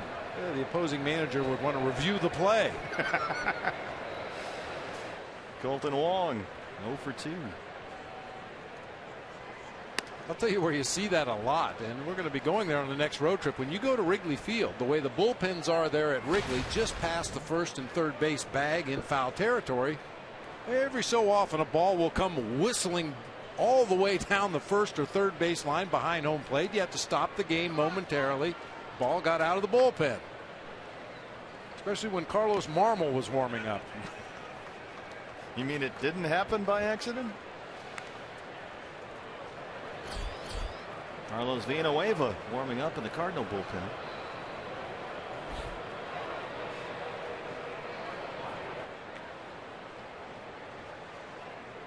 Wong is the number 7 hitter. Reynolds on deck, pitcher spot after that, so they would have to hit for Lackey here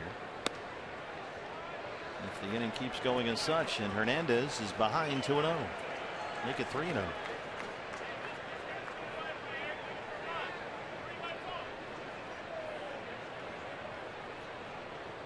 John Lackey,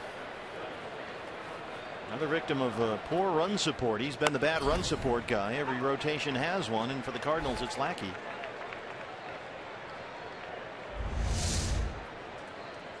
Lackey is 1-3 over his last 5 starts. The Cardinals have scored a total of 5 runs in Lackey's last 3 losses and only 1 on the board tonight.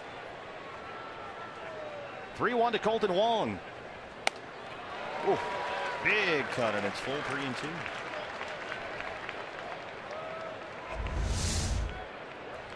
Just rushed it right by him in 94, elevated up and out over the plate. Kind of bullied him on that one.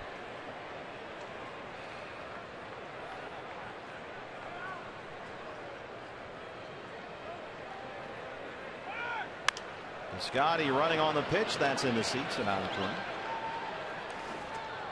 Take a look at our State Farm Report. Farm report of the game. The Socratic method. Socrates Brito and AA Bay Bears against Biloxi. The Shuckers 1 for 4. And Socrates Brito hitting about .360 his last 22 games. A very athletic outfielder in the Diamondback system. And talk about him all the time. In fact, we're talking to a scout yesterday here about Socrates Brito. And the guy said, unbelievable set of tools. A lot of skills there. Power, speed, arm. He's a guy to watch in the Diamondback system. Another 3-2 pitch. Piscotty takes off again. Colton Wong sends it out to Peralta. Backing up at the track. And it's over his head. This is going to be trouble. They'll send Piscotty home. The throw is not in time, and it's 2-1 St. Louis.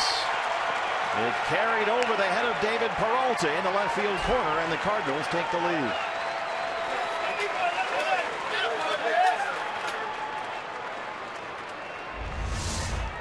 First baseman Mark Reynolds. Boy, down and through the ball, got tremendous carry right there. Looked like it fooled David Peralta a little bit, and by the time he realized how hard that ball was hit, he couldn't make the adjustment. Got over his head all the way down in that left field corner. A 22nd double of the season for Colton Wong. Piscotty all the way home from first. 2-1 St. Louis now. Here's Mark Reynolds, who homered his last time up.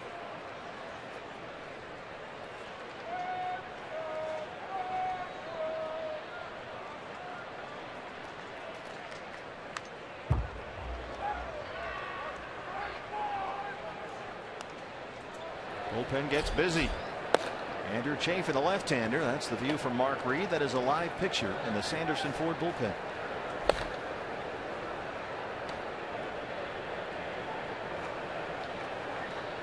Reeder much steadier this time.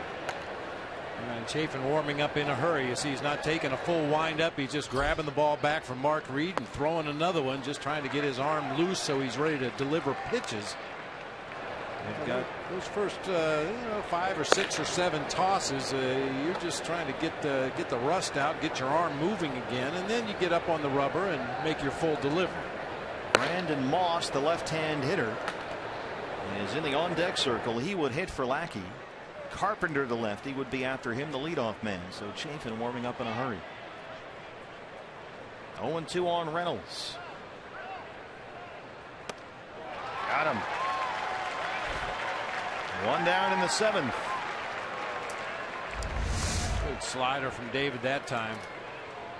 And now Moss is going to go back to the dugout, and looks like Lackey will hit.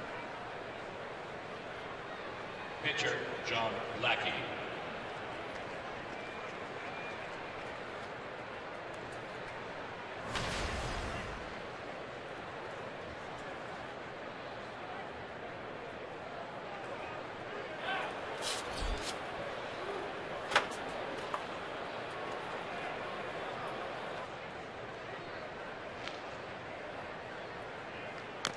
Mike Matheny, after Reynolds failed to reach base safely, deciding not to burn Moss off his bench, so Lackey takes the AB.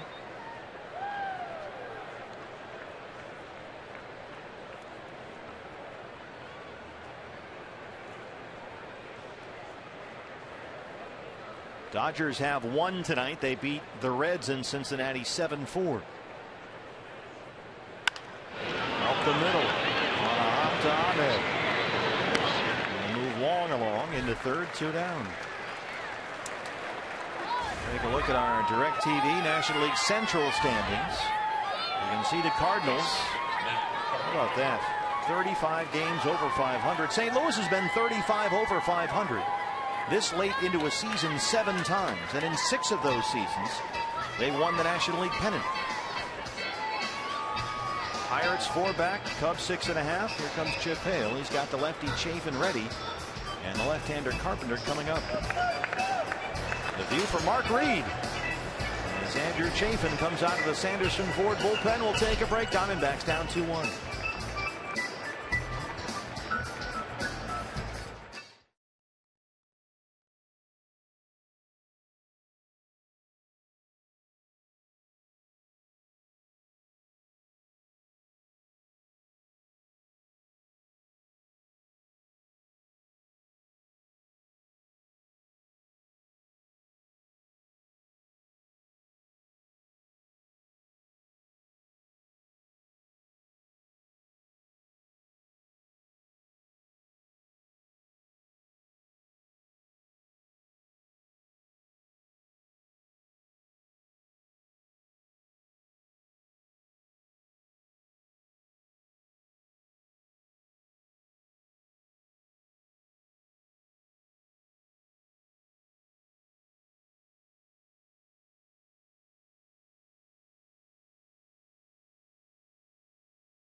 Baseball history, August 26, 1980. George Brett with 4 singles and a double goes 5 for 5 against the Brewers to raise his average to .407 in the end of August. There was that time where first Rod Carew and then Brett looked like, into the middle of the month, they might make a run at 400 and Ted Williams 406. It just seems incomprehensible now. It really does. And you had one Goose Gossage, maybe one other guy. You didn't have, every team now has 5 of them. Andrew Chafin, the left-hander, trying to get the final out here of the 7th with Colton Wong at 3rd and 2 down. Matt Carpenter, the hitter, 0 for 3 with 3 strikeouts against Corbin.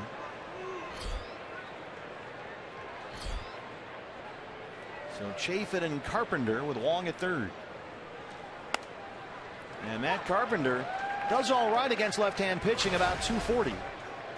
And he has homered 5 times this year against lefties. Well, for Carpenter, it's an ABC situation. Anybody but Corbin. Patrick Corbin punched him out 3 straight times tonight.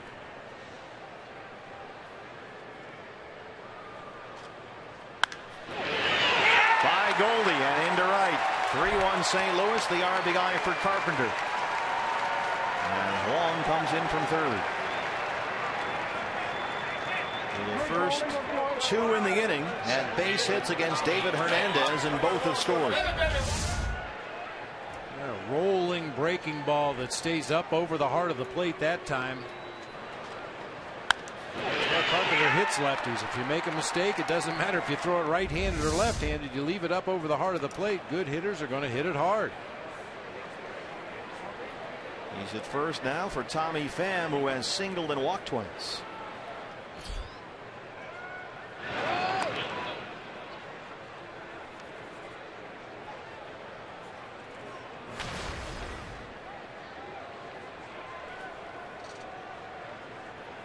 Tommy Pham, 11 hits over his last 7 games, a double, 2 triples. He's scored 7 times during that span.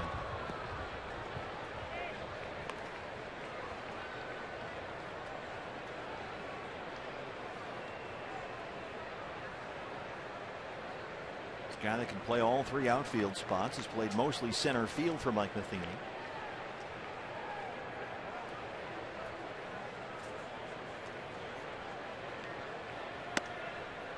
There's a strike, 0-2.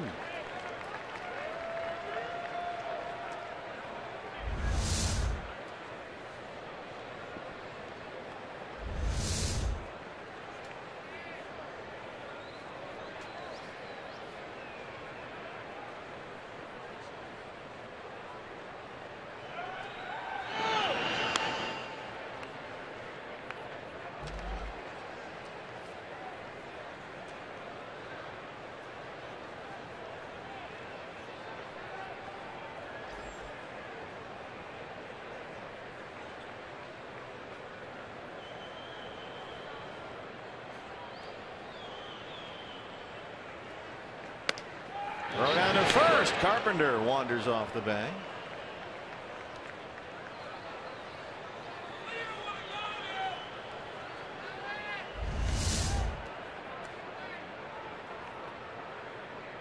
It's almost it's not a designed pickoff at first base, but when you get that pitch on the outer part of the plate or away from a right-handed hitter, it just kind of leads the catcher right into that pickoff attempt. Really, at that point, it's on the first baseman, Paul Goldschmidt, to see that Jared Saltalamacchia is closing up his shoulder. He's going to throw it down this way, and Goldie tries to get back to the bag as best he can.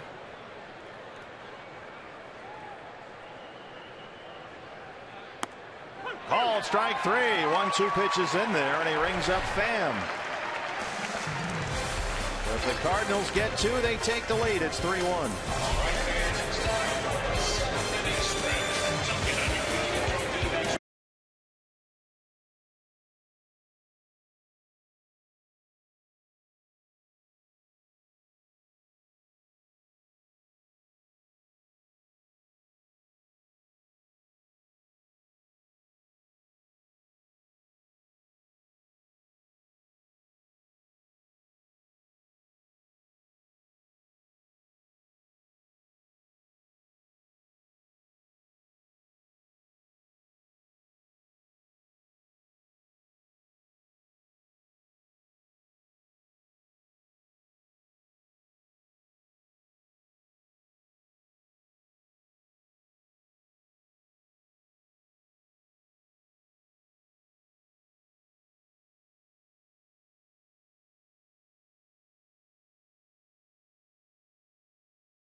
Summary, Diamondbacks have out-hit the Cardinals 7-6, but they trail it 3-1.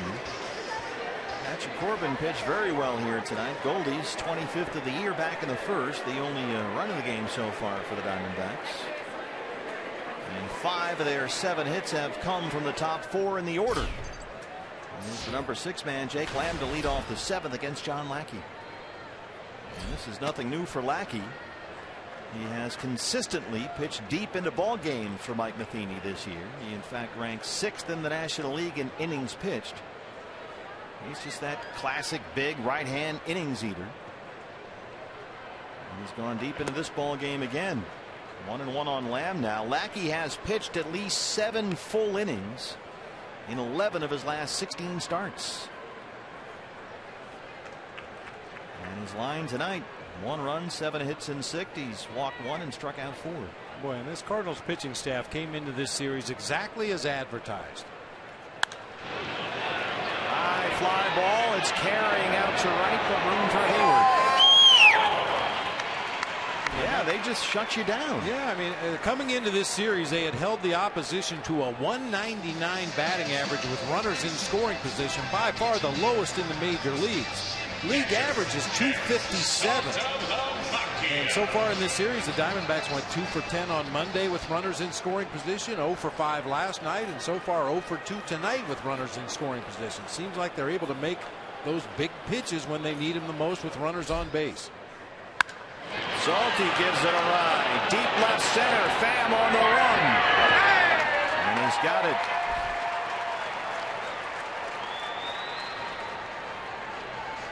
He sort of caught that, Bob, across his body as he was running away from the direction in which he was facing to catch the ball. Yeah, he uses his glove to call off Piscotty in left field, and then the ball didn't carry quite as far as he thought it was going to. Had to reach out and kind of catch it chest high away from his body that time, but it must be nice to be that fast. I can't imagine. The one thing you can't talk about on a catcher show. I asked Mike Scioscia that question one time when I was doing a game for the network. You know, he had such a great career, caught all those great pitching staffs in L.A., played on some championship teams. I said, you know, if you had your career to do over, what would you like to be different? He said, I wish just for one day I was fast. Nick Ahmed 0 for 2. Pitcher spot is due up next, and Wellington Castillo is in the on-deck circle. He would hit for Chafin. Diamondback bullpen, as we showed you a moment ago, is busy.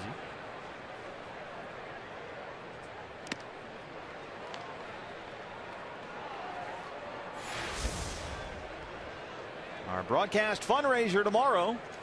A special Randy Johnson item available. You can get your hands on that and help local charities. Diamondbacks and Fox Sports Arizona have raised over $1.5 million for local charities all over our great state. And the broadcast fundraiser is tomorrow.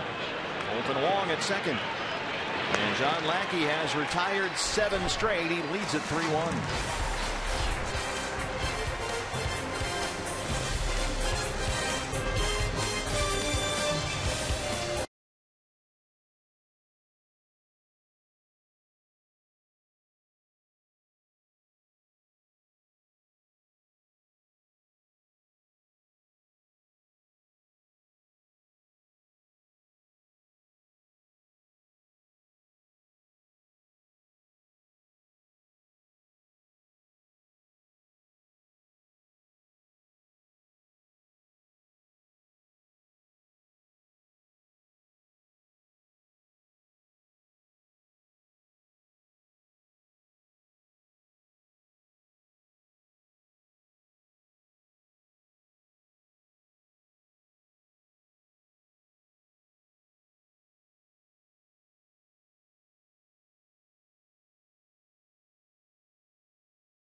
Chaos right here at Chase Field during any Arizona Diamondbacks regular season home game. 8th inning at Chase Field. D-backs trail the Cardinals 3-1. Andrew Chafin back out there after getting Tommy Pham to strike out to win the 7th. They'll work to Johnny Peralta, Jason Hayward, and Yadier Molina, 3, 4, and 5 in the St. Louis 8th. Peralta has hit an 8 straight, but he's 0 for 3 tonight.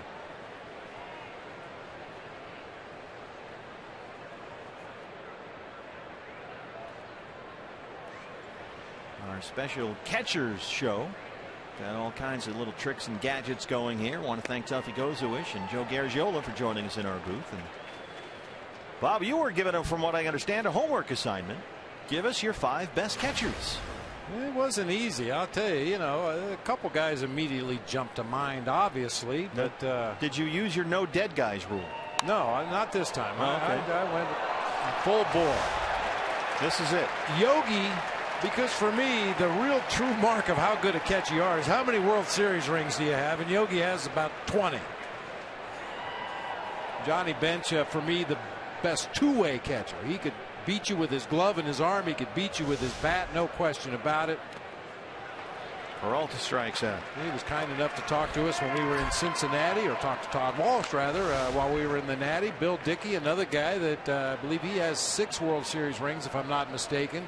Pudge Rodriguez, kind of out of the Johnny Bench mold, a strong offensive player with a great throwing arm. And this time around, I included Roy Campanella. I didn't realize what a great career he had. I mentioned it before, 3-time National League Most Valuable Player. Played on some great teams there with the Dodgers. So for this time, those are my 5. It's a good list. Jason Hayward. Of course, my favorite catchers of all time are Damian Miller, Chad Moeller, Rod Barajas, Robbie Hammock, and Kelly Stinnett. Why not? Kelly Stinnett.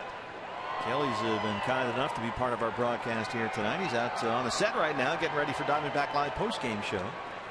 We'll continue to talk catchers on the postgame show.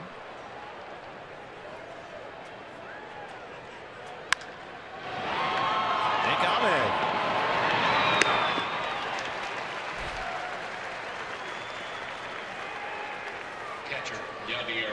Look at our Chevron upcoming pitching matchup, series finale, and our broadcast fundraiser tomorrow. Diamondback Live pregame show at 6 o'clock only here on Fox Sports Arizona. Carlos Martinez, who's an outstanding young pitcher. Well, they have a million of them, it seems like. He'll go for the Cardinals. And Ruby De La Rosa, who's been outstanding, unbeaten since the All-Star break, will start for the Diamondbacks. So that'll be a terrific ball game. Here's Yadier Molina. First pitch into Aaron Hill. Andrew Chafin makes short work of the Cardinals. Bottom 8 on the way. Diamondbacks down 3-1.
catcher's show, and Joe Borowski, I'm a creature of habit, so I'm a little concerned. What have you brought to the table, literally, here for the postgame show? Well, Todd, let's face it. I'm going to break down the pitchers. I got Corbin, I got Lackey, but I'm making an executive decision. I'm bringing in the expert. I stole Kelly from behind the dish.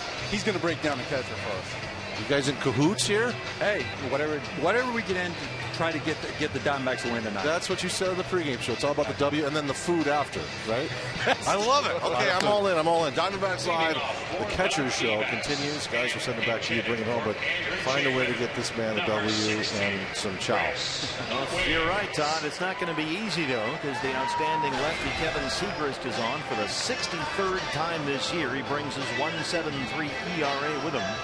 The Cardinals' record when they score 3 or more runs, 70-19. And so the Diamondbacks are down to their final 6 outs. Chris Owings will hit for Andrew Chafin. Pitcher spot leads off the Arizona 8th.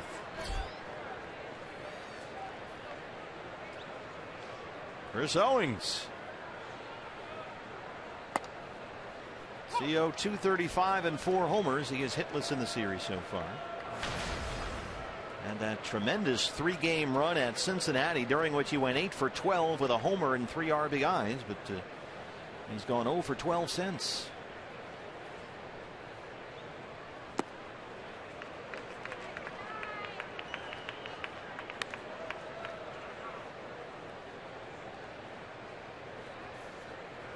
D-backs lost last night 9-1. And only got 1 run again tonight.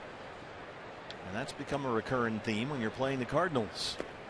Last night was the 40th time this year the Cardinals held their opponent to 1 or no runs, and the record in those 40 games 38-2. And it's 3-1 here in the 8th.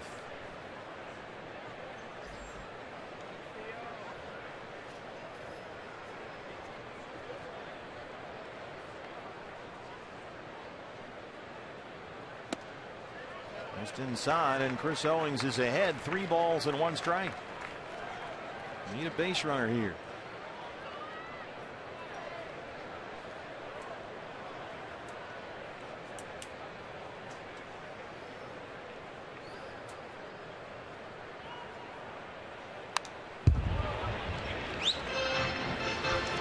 Hey fans, as promised, we have selected the Data Strong fan photo of the game. Tweet your strongest fan photo with the hashtag AZDataStrongFan for your chance to be featured in a Diamondback broadcast brought to you by T-Mobile.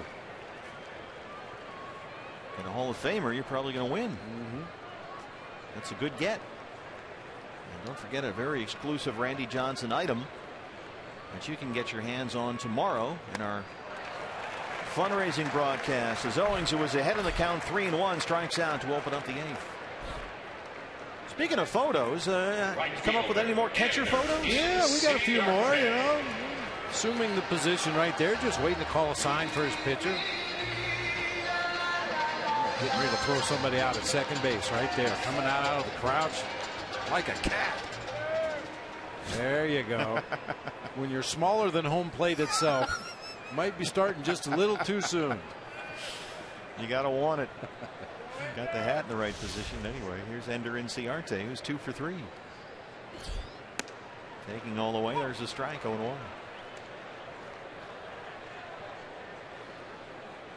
So Ender's now hit safely in 5 straight games, 7 of his last 8. 296 on the year. And we've rolled back around to the right part of the order. You know, you look at the Diamondbacks since the All-Star break, and the top 4 guys in the batting order: Ender Inciarte, A.J. Pollock, Paul Goldschmidt, and usually David Peralta in the 4 spot. They're hitting .303, .384, .305, and .379 since the break. And tonight is a microcosm of the season. 5 of the 7 hits have come to those first 4 guys. Colton Wong ranging well over toward first to get that one. And the guy that has had the tough night's been AJ. He's 0 for 3 and has twice hit into double plays, something you almost never see.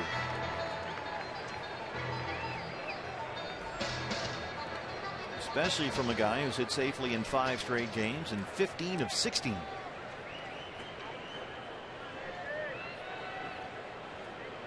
Fourth in the league in hitting coming into the ball game.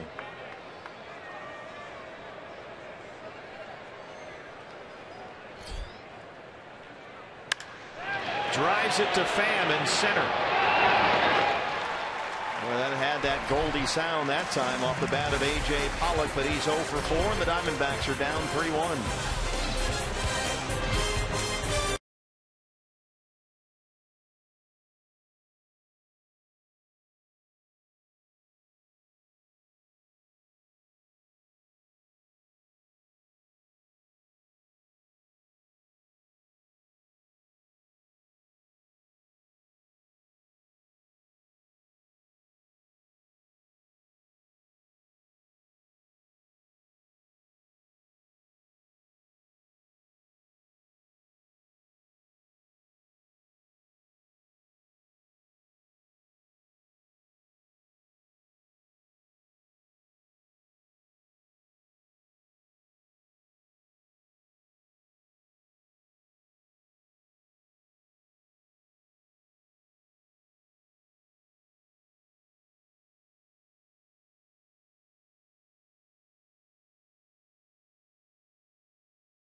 Of course, on the catcher's show, Jared Saltalamacchia running down to back up first base on every ground ball hit. And this time he actually outruns Yadier Molina down the first base line, a routine grounder to the right side. Always want to get yourself down there in a position where if there is an overthrow, you can play the carom possibly off the fencing in front of the dugout. You can get down there and field it cleanly and try to hold that runner at first base. One of the great things about coming to the ballpark and watching the game in person, you don't see things like that often on TV unless we highlight them. Do you want to stay even with the runner? Do you want to run as quickly as possible to get close to the bag as you can? What's the general feeling there? It kind of depends on where the ball is hit. Obviously, on a ball hit to the left side of the field, because of the angle of the throw, you want to get as far down the line as you possibly can. So on balls hit to the left side, you run a little harder to get farther down the line. On balls hit to second base or first base, you know, the angle of the throw, you don't want to be that far down the line, maybe as far as the coach's box, and that's about it. Josh Colemanter on to work the ninth for the Diamondbacks. Steven Piscotty will lead it off. He singled and scored his last time up, 1 for 3. And of course, the one time you don't run down there to back up a play, that's hit to Nick Ahmed. He never throws one away. I'm just going to stay here and take it easy, rest my legs. That's the one that will get in the dirt and get by Golden. And nobody there to back it up. Where's the catcher? I don't imagine you ever did that when you were playing for Frank Robinson. Took one of those off. No.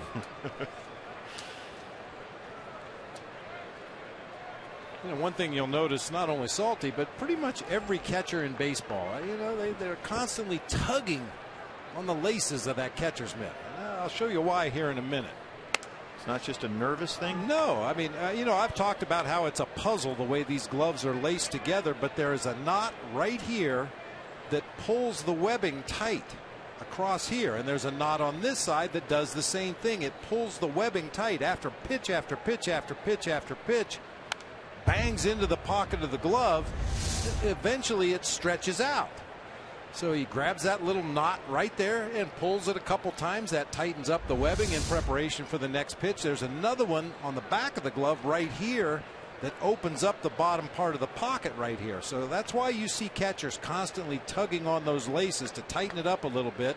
And then post game they'll go in, undo the knots, pull them tight and retie them again. But it's just a constant process over the course of the game, catching those 95-mile-an-hour fastballs. Well, in the case of Josh Colemanter, 85.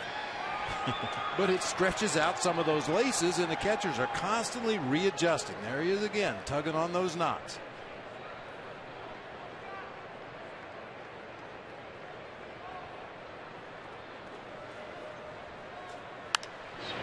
That's in the seats. We can't do a catcher's show without mentioning our Golden Glovers, because they're sort of like catchers, and that's a Mike Podsiadlik. It's Mike's birthday tonight. Yeah. So Mike does a great job. I want to say happy birthday to Mike Podsiadlik. And there's Carl Giordano ready and waiting down the right field line. Look at that. Good position right there. Ready to go. He's tugging at his mitt as well. D-backs fans excited to introduce brand new Pepsi Limon made with just a hint of real lime juice. Pepsi Limon. It's a little bit of lime and a whole lot of flavor. Pick up yours today. Now available at your local retailer. Long at bat here for Stephen Piscotty, the rookie.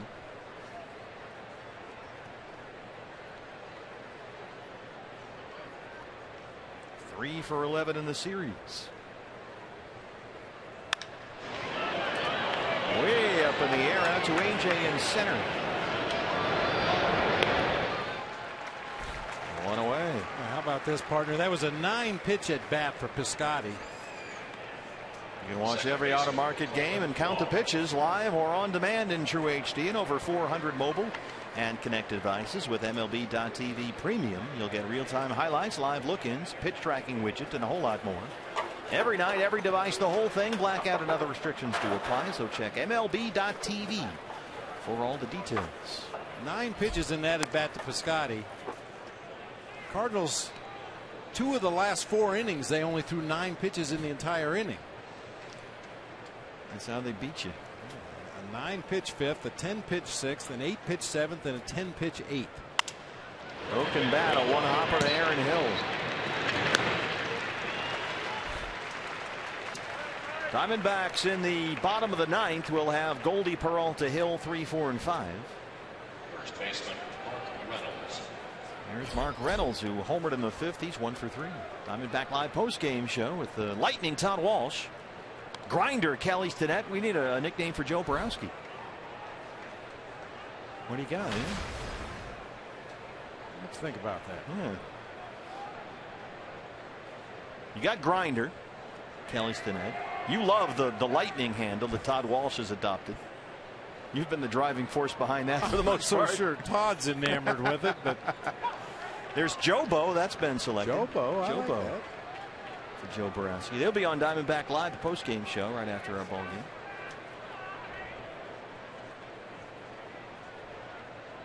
Heard of Joe Boo? How about Joe Bo?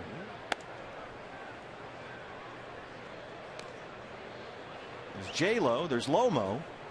There's Joe Boo. There's no Joe Bo. Joe Bo. I think it's available.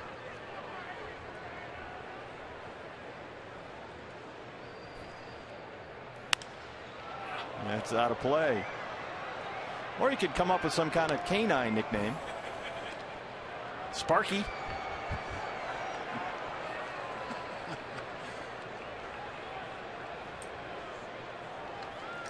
It's funny how nicknames evolve.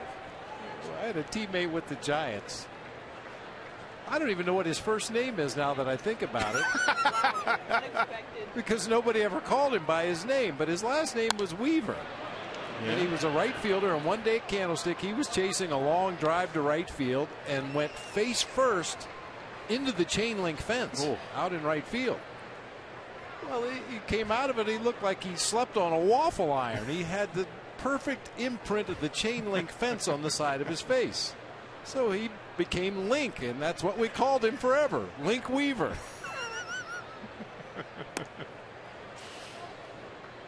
Well, your boy Kuiper gave himself the nickname Smoothie. You told me that. Smoothie.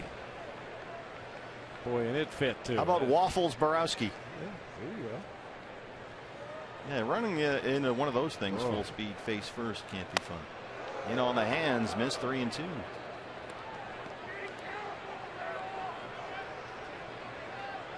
I mean, there's always the old staples, you know, Whitey and Lefty. Joe Gargiulo talking about Whitey Kurowski.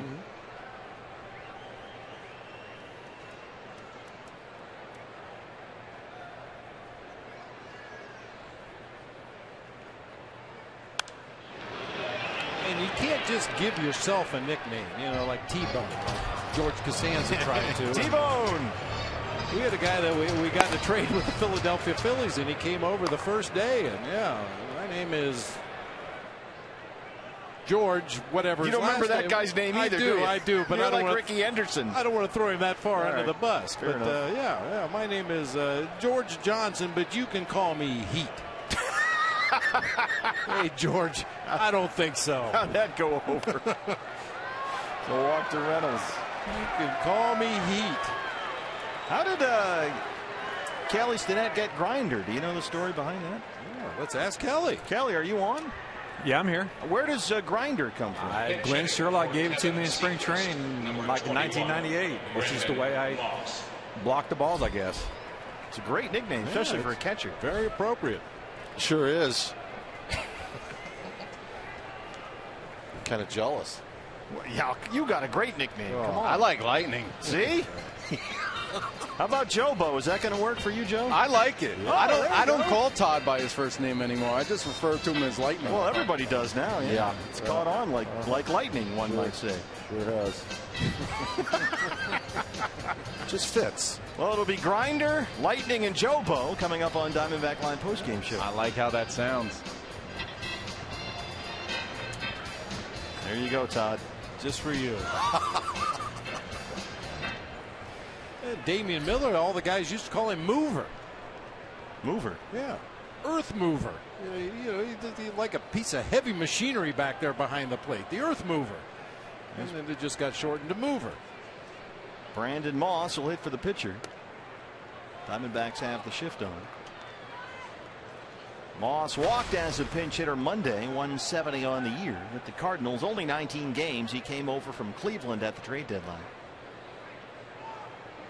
He was hitting .217 with the Indians, 15 home runs. Jobo. I'm glad that Joe likes that. That worked out well. Likes it better than Todd likes his nickname. I wonder if that's going to cause any confusion when Todd goes to cover the Coyotes in Tampa Bay.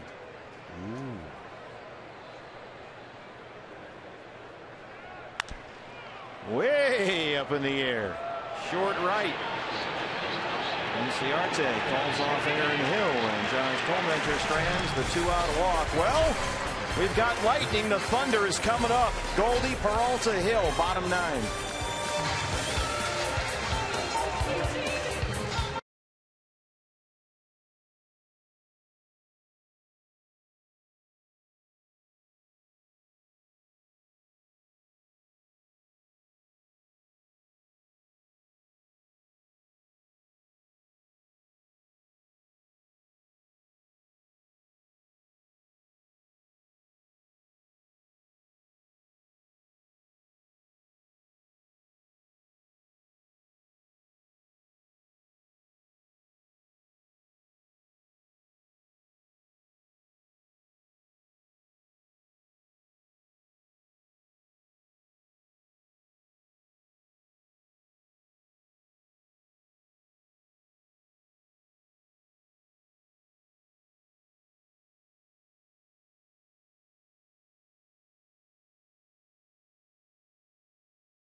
That was the Cox Gig-A-Live high-speed highlights, bottom 9 at Chase Field. Diamondbacks trail the Cardinals 3-1, and here comes the heat.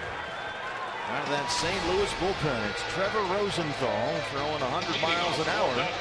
He got his 39th save in Monday's series opener, a 1.57 ERA, and he's just about as sure a thing as there is these days. Peter Borges takes over for Pham in center.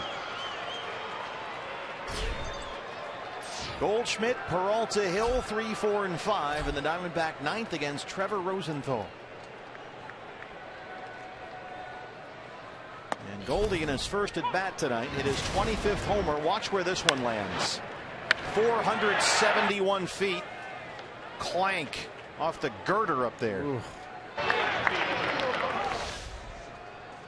That's a poke.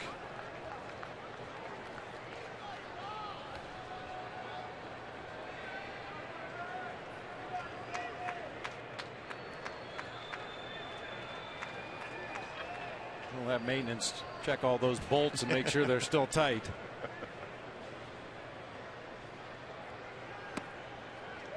Two balls and one strike.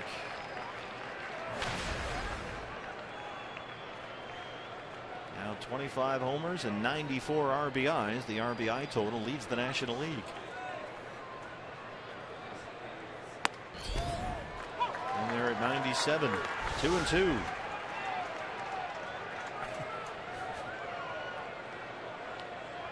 Some Jumbotron issues yesterday. You have to get a bigger ladder. 2-2. Able to hold up. Full count.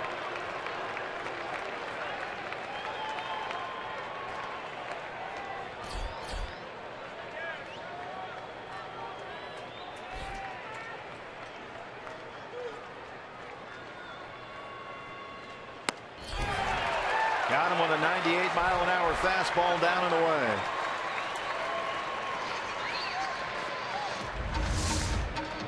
Left fielder, David Peralta. David Peralta now.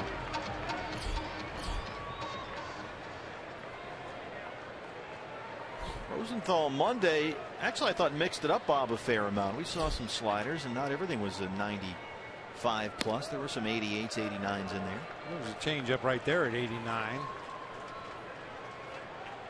think for Rosenthal, all of his secondary pitches are just for show. He wants to throw them in a location where he can't get hurt. High and deep toward the right field corner. And it's not going to stay through. Over the bullpen out there. A lot of pitchers with lesser fastballs will throw their fastball out of the zone and throw strikes with their secondary pitches. But Rosenthal, when you throw 100 miles an hour, you just show the secondary pitch to give the hitter something to think about and then come right back at him with number one. 1-2. Got the call from Pat Hoberg back there. Another changeup at 89 just does clip the top part of that strike zone.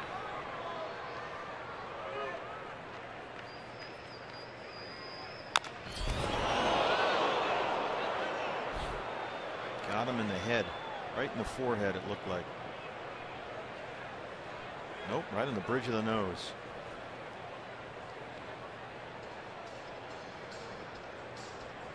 Ken Crenshaw, the Diamondback trainer.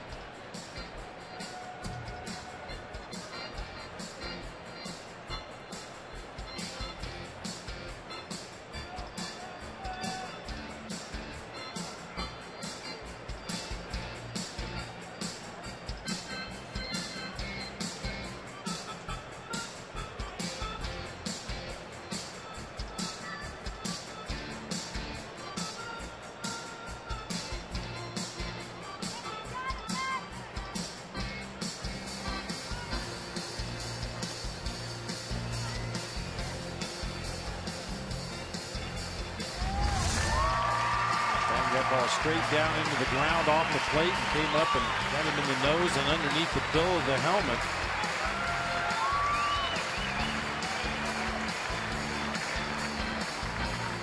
Could have been worse.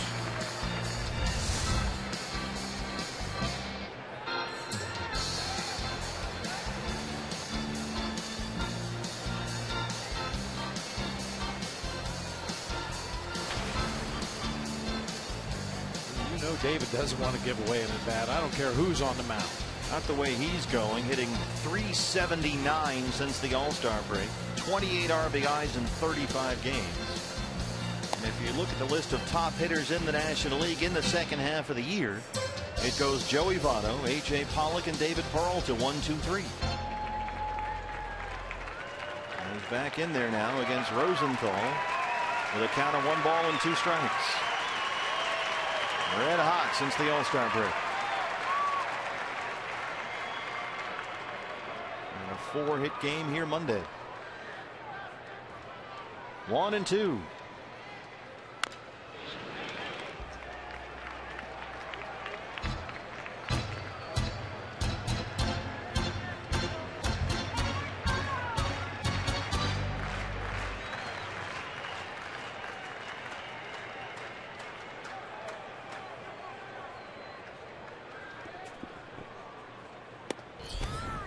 Missed a 98.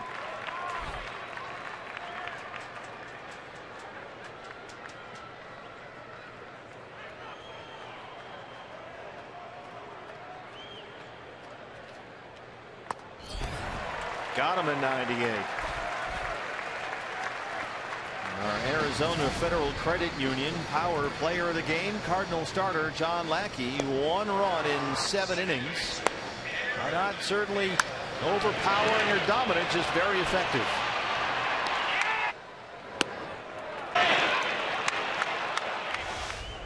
And it's up to Aaron Hill. Aaron 0 for 3.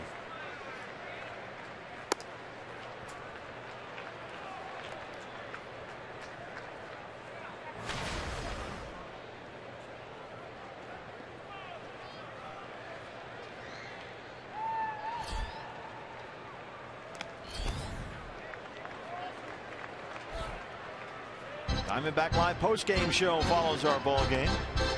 Grinder, Jobo, and Lightning will have all a reaction from the clubhouse. There's one to take home with you, Yachty. Fastball in the dirt, gets underneath or actually over the glove and catches him on the inside of that right thigh. A pinball machine. Diamondbacks need a base runner, and Aaron Hill's ahead 3-0. Jake Lamb on deck.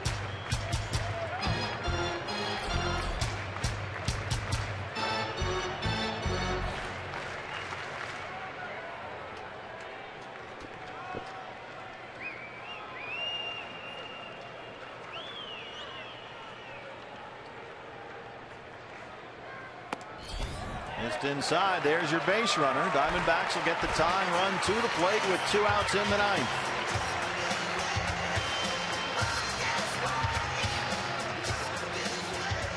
Let's see if Jake can get a hold of one here.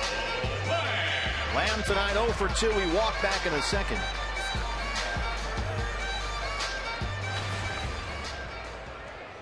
Just under 270 on the year with 5 homers.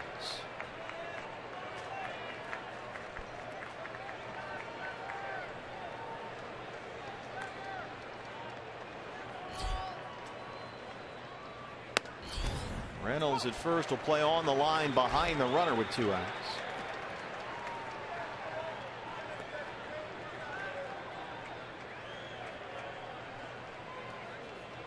Cardinal outfielders almost all standing on the warning track. There goes Aaron Hill. Borges in center. And that's the ball game. 41st time this year, including back-to-back games now, that the Cardinals have held their opponent to 1 or 0 runs. And they are 39-2 in those 41 games. They are 3-0 in the series so far. And even looking at a little bigger picture as far as the Cardinals are concerned, 39 series this year. They've won 26, lost 9, and split 4. Well, the Diamondbacks will try and salvage the series finale here tomorrow. They have now lost 3 in a row. They dropped to 62 and 64 on the year and 7.5 games now behind the Dodgers in the National League West. LA 7-4 winners at Cincinnati tonight. Let's start Diamondbacks Live. The postgame show is on the air. It's Grinder, Jobo, and Lightning, Todd Walsh. Steve Ruthenium, thank you very much. And we're getting set for Diamondbacks Live. It's been a fascinating conversation, by the way, through that bottom frame of the game with the with the closer and the catcher. You almost. We were on the same page right now. Were you? Both wondering what Rosenthal was doing out there, but hey. Okay. Were you? I mean, I'm worried that you're thinking like him now, Kelly. Hey, that's what happens when you get old, man. Yeah, okay. All right. So here's the deal. Diamondbacks Live will reset when we come back. The catcher show continues here into the night. That's why Joe Borowski brought catcher Kelly Stinnett, who had one of the best seats in the house tonight behind home plate. So we'll get his insight plus Joe up to the broadcast booth. We go with another former catcher, Bob Brenly, and then we'll get clubhouse reaction from Jody Jackson. We'll hear from manager Chip Hale and all the rest inside the Diamondbacks clubhouse. Tough night here tonight. They lost the first 3 games of this series to the St. Louis Cardinals. 3-1 the final here tonight. Back with Coyotes Diamondbacks.